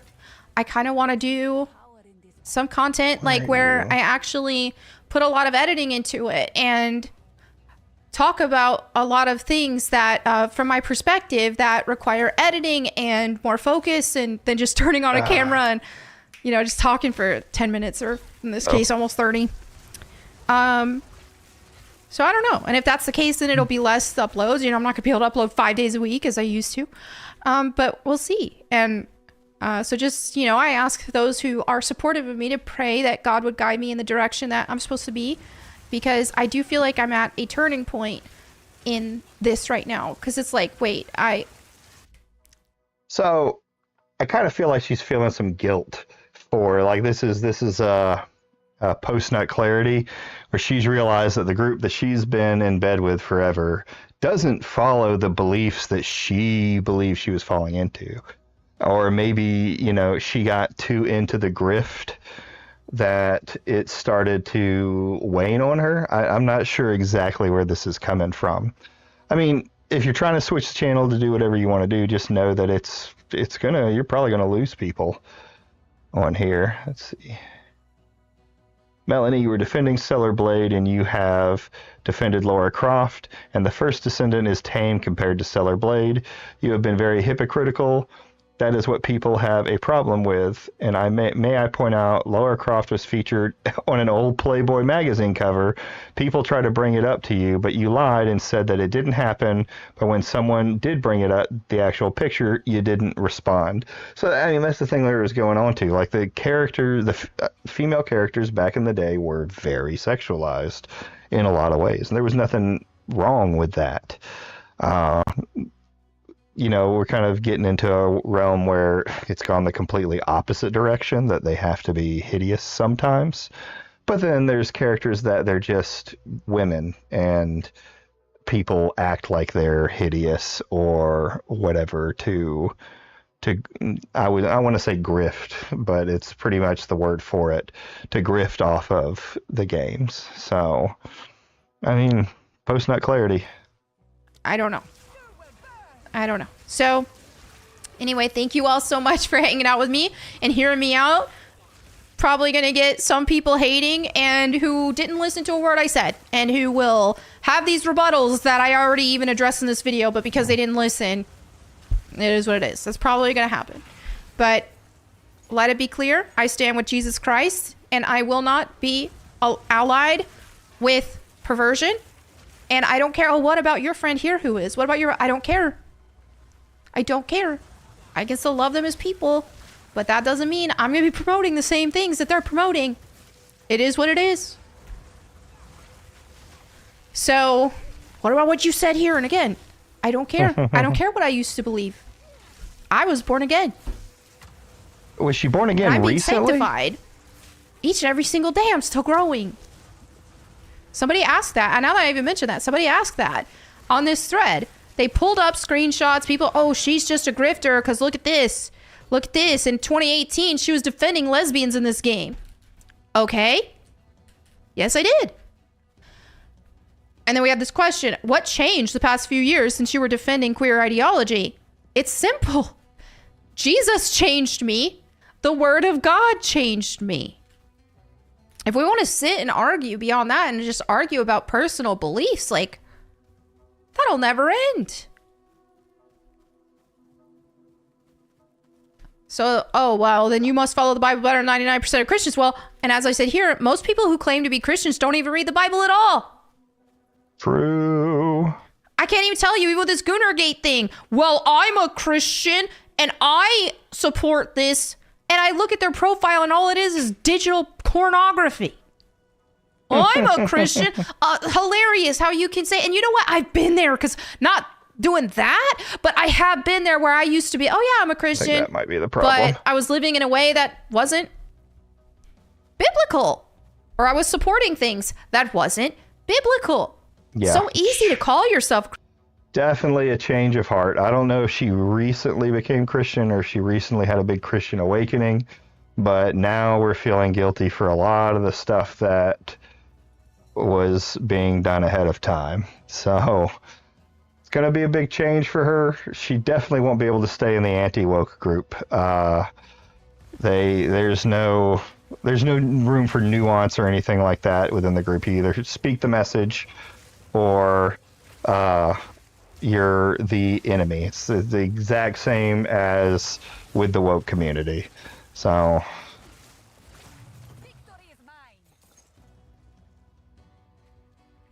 Christian, but are you? And so I said years ago, I committed to reading the Bible daily and it changed my life. I do live it and I'm deeply repentant when I stumble. Because I'm not going to pretend like I never stumble. That's the thing, is people think, you know, those of us who are against like this, that, or the other. Does that mean that we live our lives and we never have temptation in our lives to sin?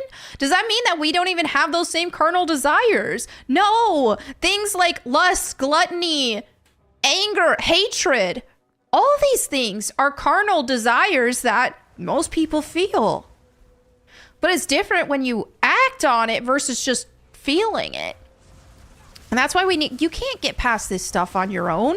You can't, through your own sheer discipline, overcome these things. You need Jesus. And when I say, okay, I read the Bible every day and that changed my life, it wasn't because, I logically obtained information that made sense to me, which obviously it does, but it's so much further beyond that. And I can't explain it to people who don't understand that we live in a spiritual realm and that we face spiritual opposition each and every single day with everything you do. If you are watching pornography, you are entertaining demons in that moment. So yeah.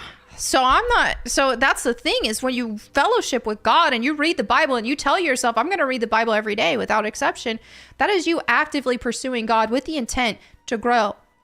Okay, like think of the parable of the sower that Jesus taught, and how the seeds of the word are planted, and now some people don't have soil that will grow that because, and read this for more full context. Read the parable. But if you want the seed to grow, if you are seeking God, you have the soil that can produce, and that can produce fruit. And so the act of committing to reading the Bible every single day, it was the act of committing to fellowship with God every day, is what planted seeds, and you see those seeds grow as you continue to plant more and more and more seeds. And something as small as one chapter of the Bible a day before you go to bed. That's what I do. That's what I've been doing for years now. You will look back and see how dramatically that changed your life. I can't even stress. People are showing evidence of how much that changed my life. So much some people don't even think it's real. No, this is evidence. This is evidence of how much God changed my life. I don't claim to be right out of wisdom. I don't claim to be right out of my opinions. I am following Jesus Christ, and I am applying the word of God to my life. I'm a fool who has been saved by Jesus Christ. So yeah, there you have it for this video. It's a lot longer than I thought it was going to be. I don't even know how many people are going to listen to it all, but so there it is. Melonie Mac crashing out. Something major has changed in her life. I've heard someone say she's going through a divorce. But either way, she feels a lot of guilt for the recent, for something recently, and is now seeing the side that she was on doesn't really follow the values that I guess she held. So there's that.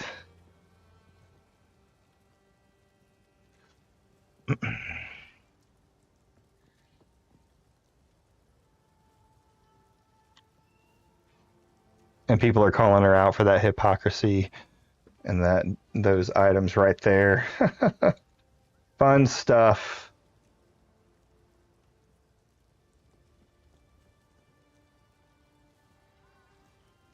Boom, boom, boom. Let's see. I don't think I'm going to have time to watch the Linus Tech Tips stuff. Maybe we can. I want to watch because it's been a while. This was like a year ago that this happened. A few days ago.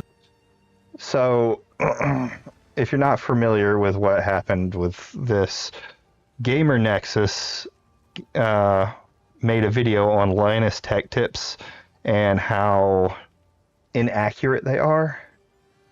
They're different items. I don't know. That's so 44 minutes with that. Hey, everyone. And then 3 hours is the whole thing?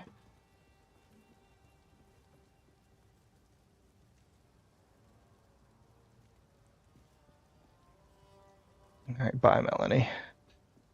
So we may watch this tomorrow on those sides.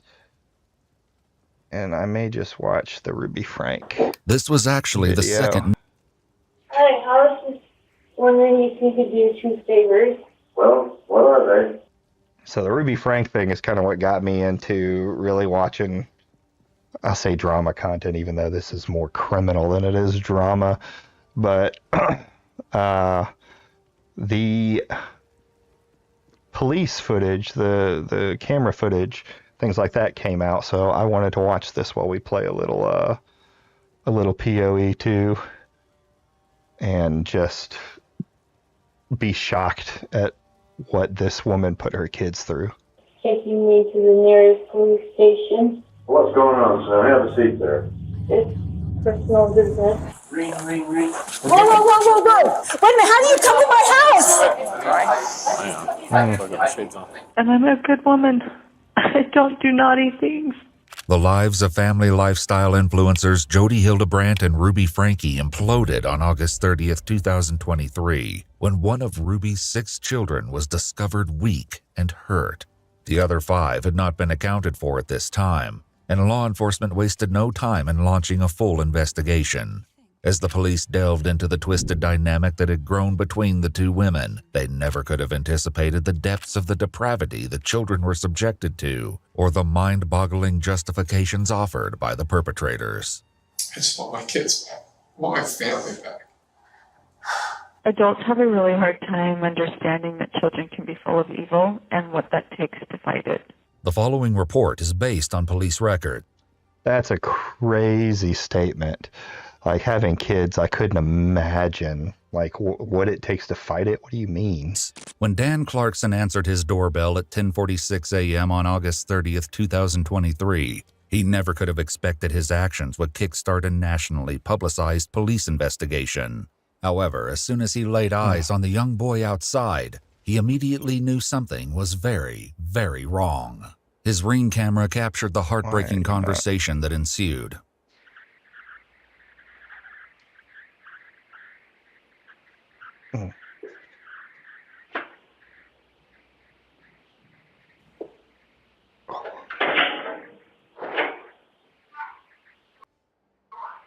Yeah. Hi, I was just There we go. wondering if you could do 2 favors. Well, what are they? Taking me to the nearest police station. Well, actually, just one's fine. What's going on, son? Have a seat there. It's personal business. This was actually the second neighbor the boy had attempted to contact. At the first house, there was no answer, so he'd been forced to move on. The disturbing reason he was seeking help came out when Dan made this emotional call to 911. I just had a 12-year-old boy show up here at my front door asking for help. Said he just came from a neighbor's house. He's hungry and he's thirsty. While Dan was on the phone with the 911, his wife gave the boy, who introduced himself as Russell, snacks to eat while waiting for help to arrive. But shockingly, there was something more appalling about the boy's condition than his extreme malnutrition. He has duct tape around his injuries. There's sores around him. Yeah, there's sores around him. I think there's a good chance he's been... And he also has and he has it around his ankle. as well. Wrist as well. Okay, this boy has been... Needs immediate attention. And yet the most heartbreaking revelations were yet to come. Okay, this boy has been... Needs immediate This kid has obviously been... I think he's been detained. He's obviously covered in wounds. He says what's happened to him is his fault. We need the police here now. His fault. Holy fuck, his fault. Jesus. Police and an ambulance were already on the way.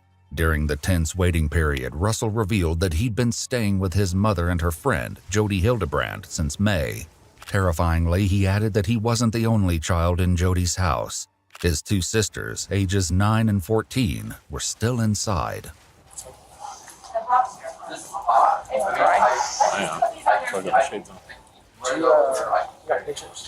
I'll take more. As Russell underwent medical assessment, more police officers arrived. We need to identify that house, and if there's 2 other kids there, we need to go do a security sweep of that house and help them. They were about to realize that they'd gotten there in the nick of time. As the police staged in Dan's driveway, a woman drove up in her car and announced that she was searching for a 12-year-old boy. She gave her name as none other than Jody Hildebrandt, the woman Russell said his family had been staying with. Cleverly, the police didn't tell Jody how much they already knew. They just took down her address and said they would come to speak with her shortly. She didn't have to wait long.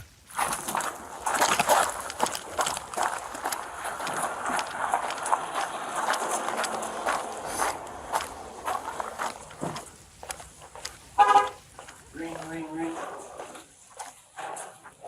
No, go.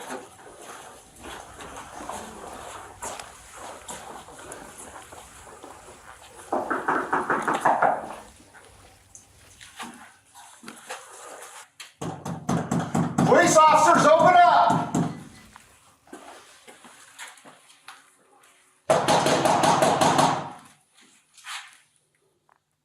Got movement right here. Right there. Contact. Got movement. Open the door!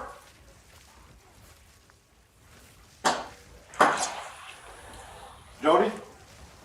I need you to step out. I have my attorney. That's great. Step out of the house. No, I'm not going to step out of Step the house. out.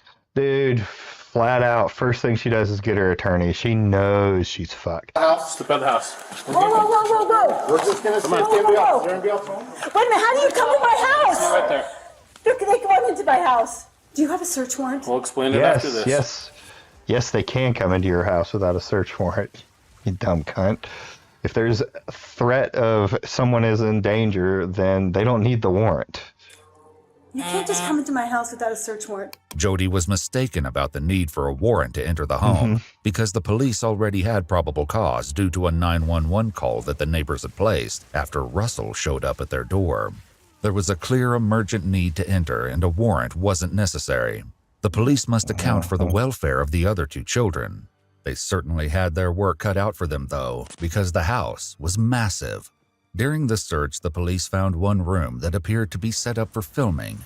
This, they would learn, was because Jody and Ruby both had a significant online presence. More details would emerge throughout the investigation, revealing the dark side of these social media influencers. To ensure that they left no corner unchecked, the investigators retrieved the blueprints of the house. This turned out to be a brilliant idea, as the schematics revealed something that might have been overlooked otherwise. No. Outside, Jody did not appear to be shy about expressing her displeasure at the intrusion. I have Airbnb guests over there. Probably scared them to death. Okay. Is there anybody else in the house? Yes. 2 kids? There's a little girl. Just one? She's right over here. Okay. The Airbnb guests were the least of the police's worries right now.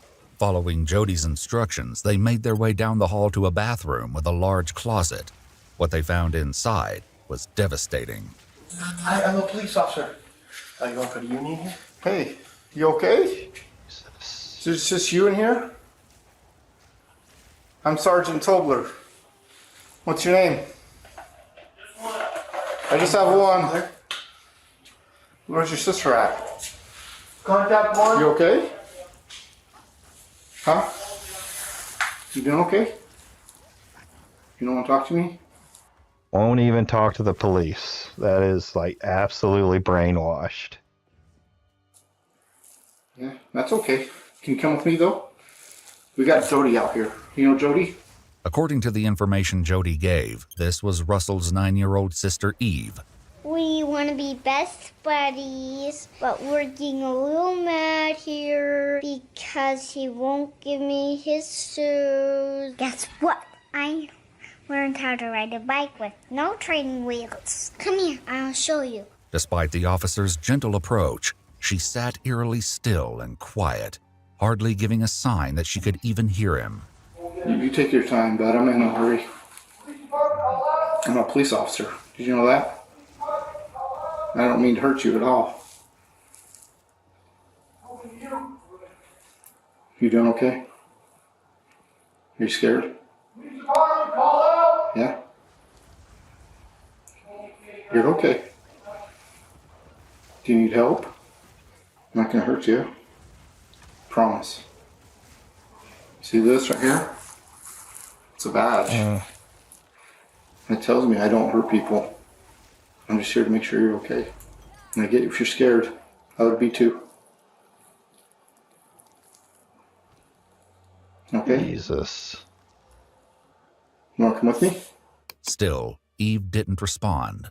They hatched a new plan to win her over with pizza. While they waited for the food to arrive, the officers kept her company with the utmost patience, refusing to rush her out of the closet until she made the choice to leave. I'm just gonna sit down.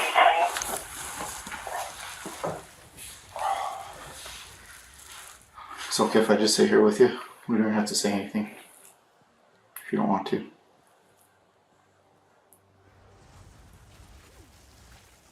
Okay? I'll just sit here with you. Meanwhile, back with Russell, the EMTs got a close-up look at the duct tape and wounds around his ankles. What they found was almost unspeakably gruesome. But even this was overshadowed by what Russell said next. In between bites of the snacks from the neighbors, he told the police officer documenting his injuries additional details, which made the situation all the more sickening. You're not in trouble with me, okay? We're just trying to figure out what's going on. Our main focus right now is you, okay? Who put the ropes on you? Supposed to help you what? The police report revealed the chilling answers that were redacted in the body cam footage. Russell said that Jody and his mother, Ruby Frankie, had restrained him with ropes to help him with what he'd been choosing. How the women had chosen to treat the resulting wounds left EMTs puzzled. The officer who spoke with Russell repeated the distressing details to his supervisor on the phone. They put cayenne pepper mixed with honey and then covered that with the plastic saran wrap and then the duct tape over the wounds. What the fuck, man? You want to talk about torture? Found evidence of the honey and cayenne mixture in the upstairs bathroom, along with Christ. more ropes, used bandages, and other wound dressings. A medical got there, they started cutting the stuff off him, and then you can see like the dark around his ankles. You could smell it. When they went to go peel it, they thought it was some of the dressing. It was actually his skin that was peeling. Obviously, the police wanted to talk to Russell's mother to understand what could possess someone to treat a child in such a manner. As of yet, though, Ruby Frankie, along with Russell's older sister, were still unaccounted for. Jody certainly wasn't sharing where Ruby was, as her behavior became increasingly strange as the house search continued. When this officer seemed unreceptive to her stare, she tried a different target.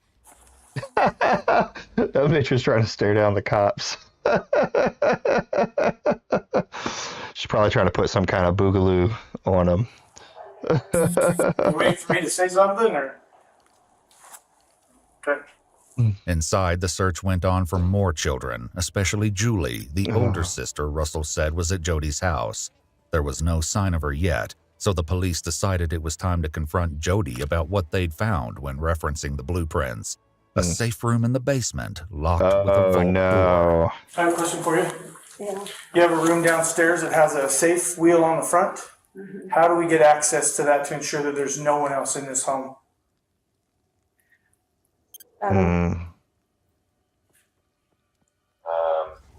They do need to search if there's nobody else, so I think you can give them access to make sure there's nobody in there. After further back and forth to get the lock combination from Jody, a team returned to the basement to open the safe.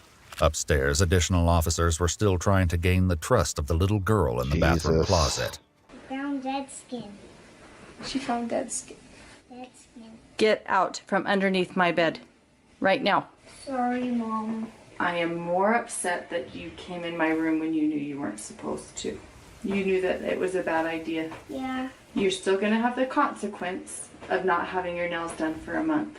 Dude, that's these fucking these family channels, man, are the worst. I mean, this is obviously the worst case scenario, but I just can't see putting my children all over the fucking internet for clout and money. It's a deal.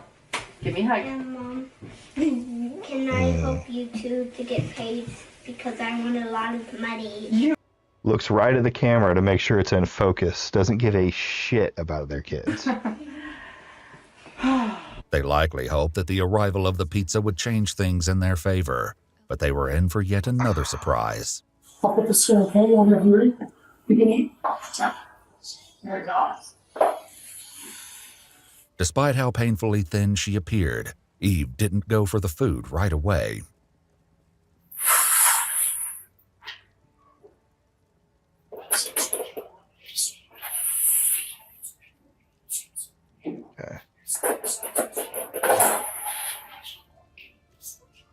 God, that's crazy.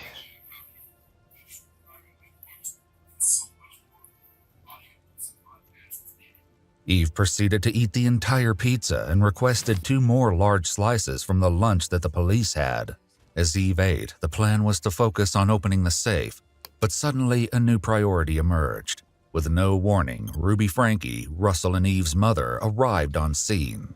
After determining that she had no weapons on her, she was taken to a separate area of the house to wait out the search. Thorns The damage. police would check in with Ruby once they finished going through the house. The only place left to look was the basement safe room. When they opened the door, though, they were likely crushed.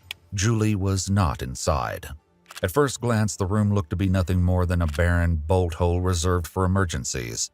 When they started opening drawers, though, they turned up some stomach-churning evidence. Handcuffs, a length of rope, and a carabiner. Based on the condition of Russell and Eve, the police received an official search warrant that enabled them to collect these items, along with many of the electronics, as evidence. But even after being in the house for hours, there was still no sign of Julie or the other Frankie siblings. The only certain thing was what should happen with Jody and Ruby. They were both placed under arrest for aggravated child abuse. Okay, just place your hand behind your back for me. Perfect. During the arrest process, the officers likely noticed some strange behavior from Ruby. She didn't say a single word, even when put in the back of a police car with Jody. The police had to hope she would be more verbose when the time came to ask her how Russell and Eve had gotten in such miserable conditions. Sure, go ahead and have a seat.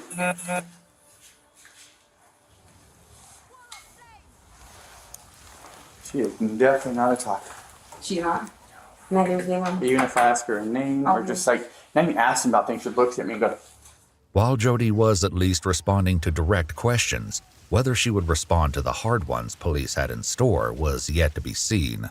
I'm a little nervous. You're that, to be honest with you, if I was sitting over there, I'd be a little nervous too. So don't worry about it. We're just here to talk, to get your side. So I trust my attorney. He said, don't say anything. And I said, I have nothing to hide. And he's like, I know that, but just let me be there with you when you talk. So you guys seem nice people. I'd like to just tell you, but I don't know who you are. I don't know if you're gonna flip my words. I'm a psychologist. I've watched people flip things all the time. So I get it. And I sit on your side. I get it. It looks sad that I don't want to answer anything, but it's not because I'm trying to be difficult. Even though Jody refused to talk without a lawyer, trying to get information from Ruby was astronomically more difficult. We're just here to talk to you about kind of a few things involving your kids. So first, do you live down here or?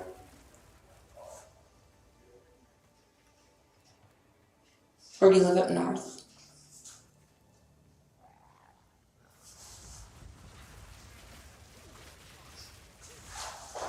Do you want to talk to me about where you live or how many kids you have? You don't want to talk to us about anything? So yeah, this is just your chance to tell us. We're just trying to get your side of the story. So it's your chance to do that. But it's up to you. I'll wait till I have a lawyer. Okay. So you don't want to talk to us at all?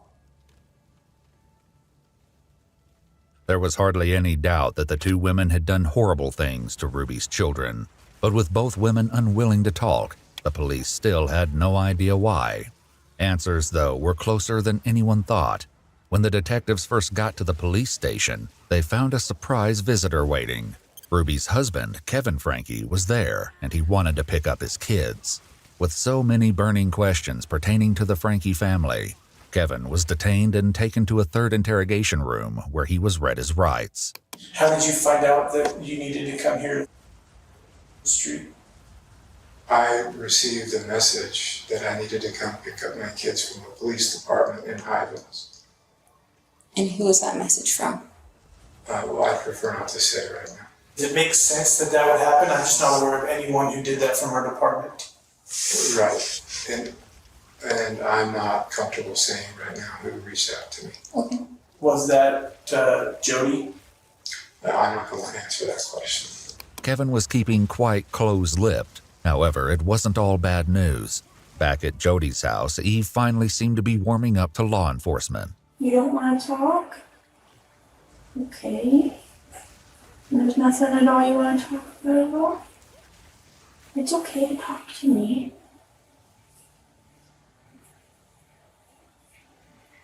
Are you scared?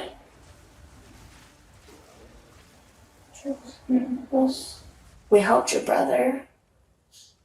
And we got him some help too. And that's what we want to do for you. If we want to get you some help too. We are safe. We will not hurt you, and we won't do anything to hurt you. It took a total of 4 hours before Eve was willing to leave the closet with medical personnel. When examining her in the ambulance, EMTs discovered that she had wounds on her feet and decided that she and Russell both needed to go to the hospital. That is absolutely crazy. 4 hours just to get the little girl to leave the room. What the fuck?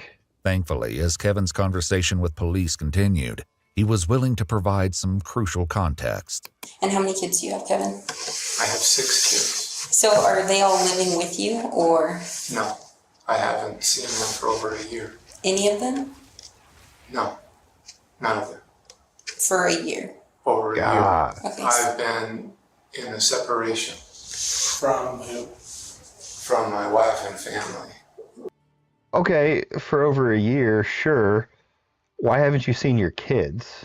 Like, I don't care how much like if me and my wife ever got divorced, I would see my kids. I would fight to see my kids. Ruby invited me to leave the home while I thought about the choices that I've made in my life and the way that I've treated her.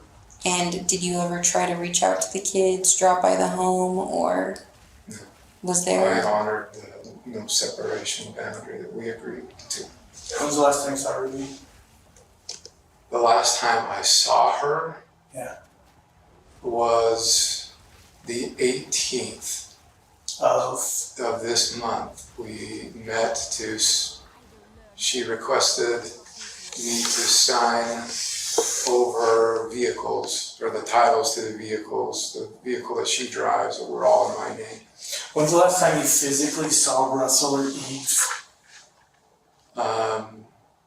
The day that I moved out, July 24th, 2022. So my job is to financially provide for them. I was trying to figure out how much of a role do you play in the caretaking of specifically of those two kids?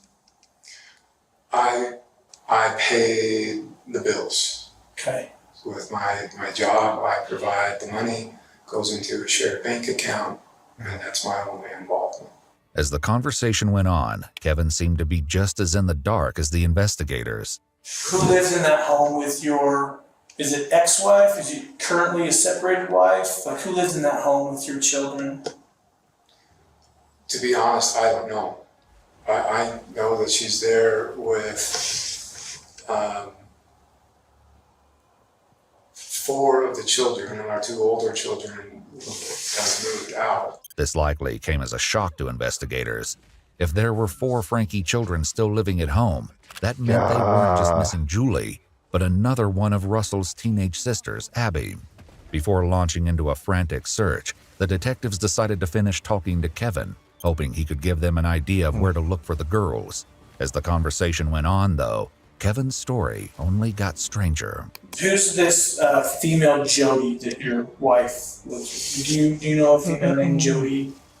She is a therapist and a life coach, and she's... Do you respect her?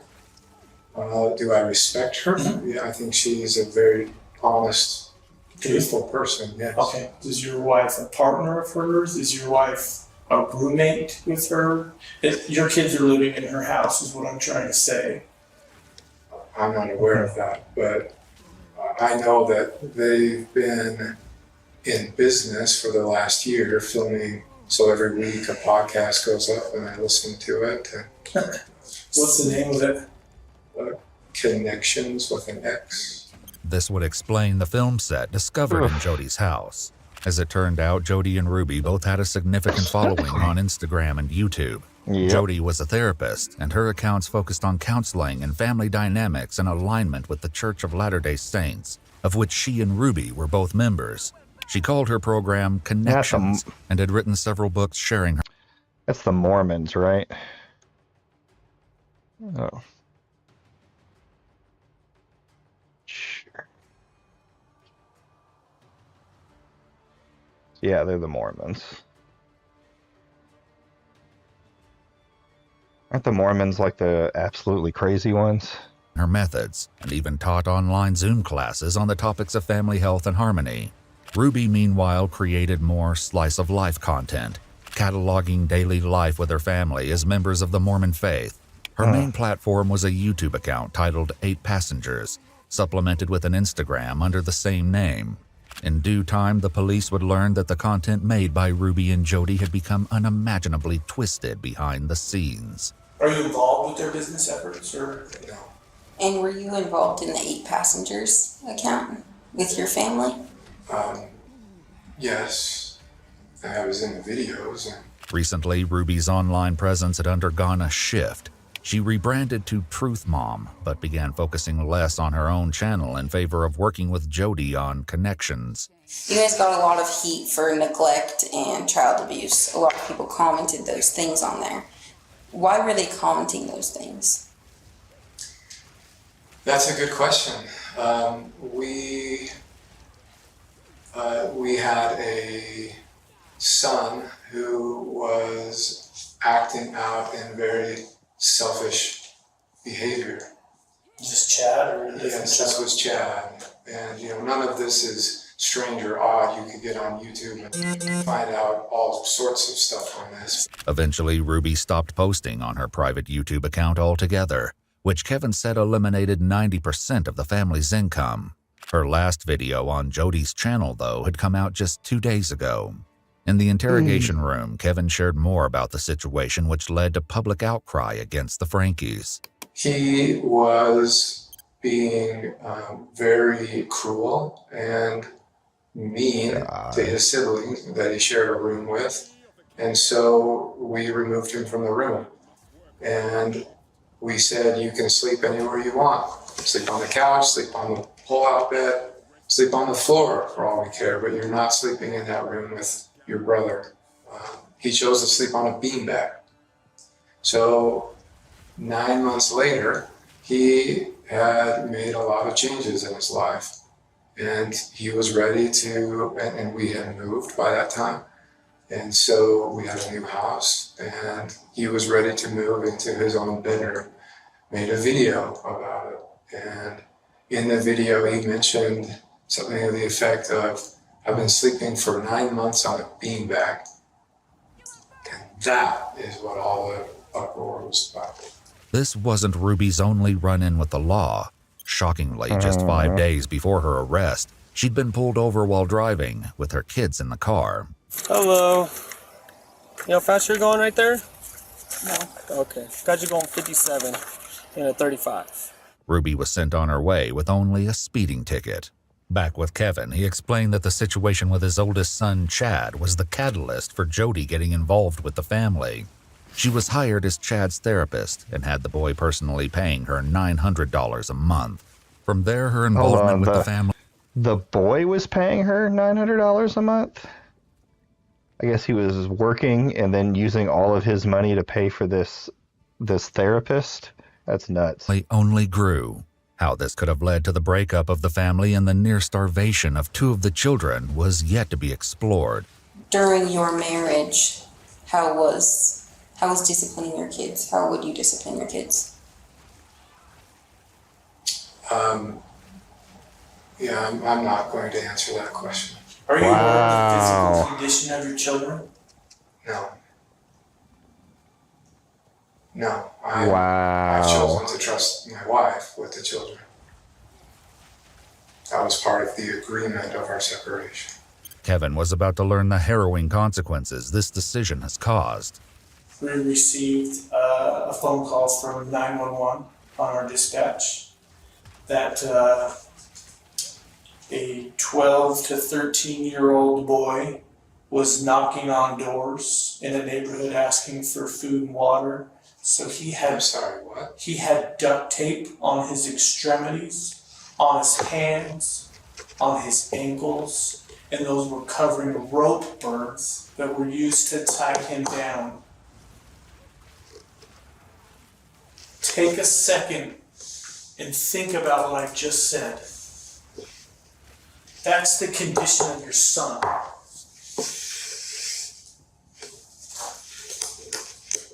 Given that information, your son was taken to the hospital. A warrant has been applied and granted by the Department of Child and Family Services to remove both Russell and Eve from your wife's care. Do you understand that?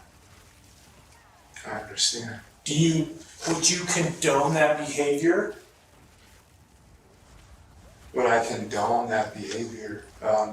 That's my job. My job is to find out your knowledge of the treatment of these Based precious on your description, children. no. But again, I don't know the details or I don't know what's going on, but as you described that sounds horrible, disgusting. No human being should be treated like that. The investigators stepped out to give Kevin a few private moments to come to terms with what he'd just learned. When the investigative team returned 10 minutes later, Kevin took the opportunity to ask a burning question. What's going to happen to my wife? I love my wife. Is that what you fucking care about? This woman just tortured your kids. I don't know. I'm being honest with you. I don't know.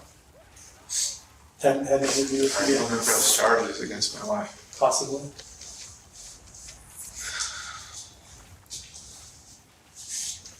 I think given the circumstances, that's highly appropriate, but again, That night, the police decided that Ruby would be booked into jail to await her attorney. Even this, though, failed to get a reaction from her. Trace, you want to let you know what criminal charges for, so you're under arrest? It's going to be 2 counts, second-degree felony of child abuse or neglect, okay? You understand that or no? This bitch crazy. Are you okay? I'm wondering if there's like a medical clearance that needs to, like, do you need medical attention before you go to the jail? Okay. Have you ever been arrested before?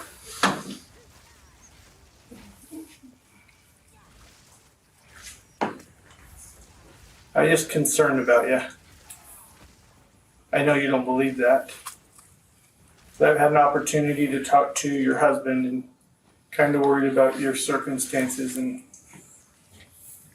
obviously your children as well. Priest flask charges gained. You're sure you don't need medical attention or anything like that?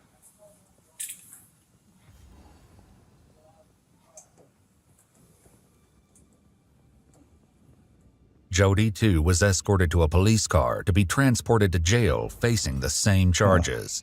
Still inside the police station, Kevin learns more from the investigators about the children. And so, I mean, this feels like getting run over by a steam truck while you're sharing with me today. Yeah, I can tell you're caught off guard. I thought I was just coming here to pick up my kids, and for what, I don't know what or why, but And I was planning on taking it back with me. Everything you're sharing to me just sounds like a made-up story. Like, I have no idea what you're talking about.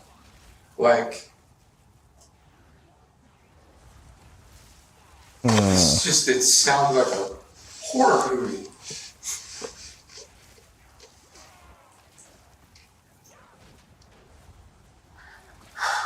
And what you're sharing with me just feels like a sucker punch. I feel responsible. It hurts.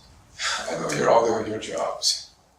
And I know you all have the best interests of my kids in mind. I appreciate them. Thank you. Thanks. That means a lot. I just want my kids back. I want my family back. I want my wife back. It was doubtful either Ruby or Jody would be getting out of jail anytime soon. Jody grappled with this through the lens of religion while speaking with a friend she called from the county jail. And I don't know if I'm going to be like some kind of example, but when I get out of here, I have a story to tell, and I'm going to try to do everything I can to protect the children, because that's what's happening, is that kids are being just horribly abused. Well, I have just been begging him, like, you've got to explain this to me. Like, I cannot logically figure out what's going on here. I mean, I should be here. I haven't done anything wrong. Ruby, too, made some equally baffling claims during her jailhouse phone calls. But the most upsetting thing is that I am completely misunderstood. That is the most horrible feeling. Like, my own family misunderstands me. They misinterpret me. And poor Jody, they misinterpret her. They misunderstand her. She puts her neck out on the line for people, and then they get mad at her. I mean, it is just horrendous. It's horrendous. And you know what? Every Joseph Smith, every wonderful man of God has had to be misunderstood. And I'm a good woman. I don't do naughty things. This is the witch hunt. It wasn't all dark and twisted news, though. In a stroke of luck, the police located Julie and Abby. Shockingly, they were nowhere near the family home in Springville. Rather, they were located more than 20 miles away at a house belonging to Ruby's friend and fellow Connections member, Pam. How she'd gotten there, though, remained in question. Pam was handcuffed when the police arrived and agreed to answer some questions while waiting for additional investigators to arrive. While one officer sat with her, the other took the opportunity to check in with Julie. Do you need medical attention at all? Okay. Is there a reason you're so scared right now? It's us? Okay. Well, I'm sorry if you've had a negative interaction with law enforcement in the past, okay? My intention is not to scare you. Do you go to school? Down the driveway, Pam was unhandcuffed when investigators arrived from Springville. She told them that she'd received a call from Ruby asking her to pick up two of her daughters while she dealt with a family emergency. Up until this point, the officers were under the impression that it was only Julie at the house, but Pam clarified that her older sister, Abby, was also there. Thankfully, neither she nor Julie appeared to be in physical distress like Russell or Eve. Julie and Abby appeared hesitant to go with DCFS representatives when they arrived, but were safely taken into custody to await the outcome of the investigation. The uncertainty over Abby and Julie's whereabouts had been answered, but so many questions remained. First and foremost, the quandary of what could have happened to leave Russell and Eve so frail and traumatized. Kevin returned to the police station with his lawyer for a second interview. The additional details he was about to share were nothing short of astonishing. Have you found the pen papers? The pen papers. So it described all of the visions and trances and everything that Jody and Ruby went into. How thick would you say it was? It was like 3 inches thick or so. And there were hundreds of pages of written documents. It's something Jody would not want found. Yeah. But she wouldn't want to destroy it. Because we do have Ruby's journal, which is from those dates that you mentioned. These things are going to be so The stuff she wrote in the pen paper, she would not write in her journal. The stuff she wrote in the pen papers was not intended to be read by anybody until God would decree them to be written as scripture for the whole world to read. Okay. I believe that's what we have. It wasn't certain whether the documents found by the police were actually Ruby's Crazy. pen papers or just a journal. Regardless of what they were called, the contents revealed a wealth of heinous secrets. On July 10, 2022, Ruby wrote, "Eve and Russell have been in so much deviant behavior they won't control their bodily functions. I never would have suspected the cold, dead heart Russell has." Ruby echoed these sentiments in one of the phone calls she made from jail. Adults have a really hard time understanding that children can be full of evil and what that takes to fight it.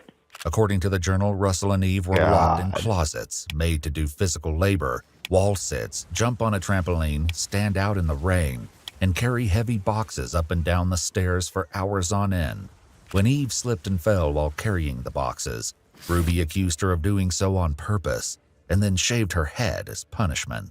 And this was just brushing the surface of what the children endured. I've never had a kid quite like Eve, but she does not like to sit and listen. I don't know if that's just her personality and she just needs me to be more strict with her than what was required with some of the other kids, or if she is displaying hyperactivity tendencies. So I'm gonna try to figure that out today. I honestly don't know which way it's gonna go. She knows that I mean it and I'm gonna carry through with it. If she absolutely is not capable, then I'm going to maybe take further measures to figure out if there's hyperactivity tendencies going on, or if she stays and she's really good and she listens, then it probably just means she needs a little bit more of a strict routine with her. According to Kevin, the fight against so-called evil had not originated with the children. In fact, the downward spiral had begun more than a year prior under some very strange circumstances. We went out to like a dinner afterwards, and that's where Jody really opened up to the women in a private conversation that she believed she was being tormented and haunted by shadow figures every night.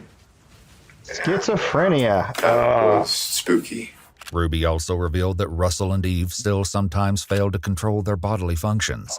All right, I don't know that I can finish this tonight. We're going to go ahead and call it an evening. Go from there. I want to thank everybody who came out for coming out. Thank you for watching it. If you're watching the VOD afterwards, like and subscribe.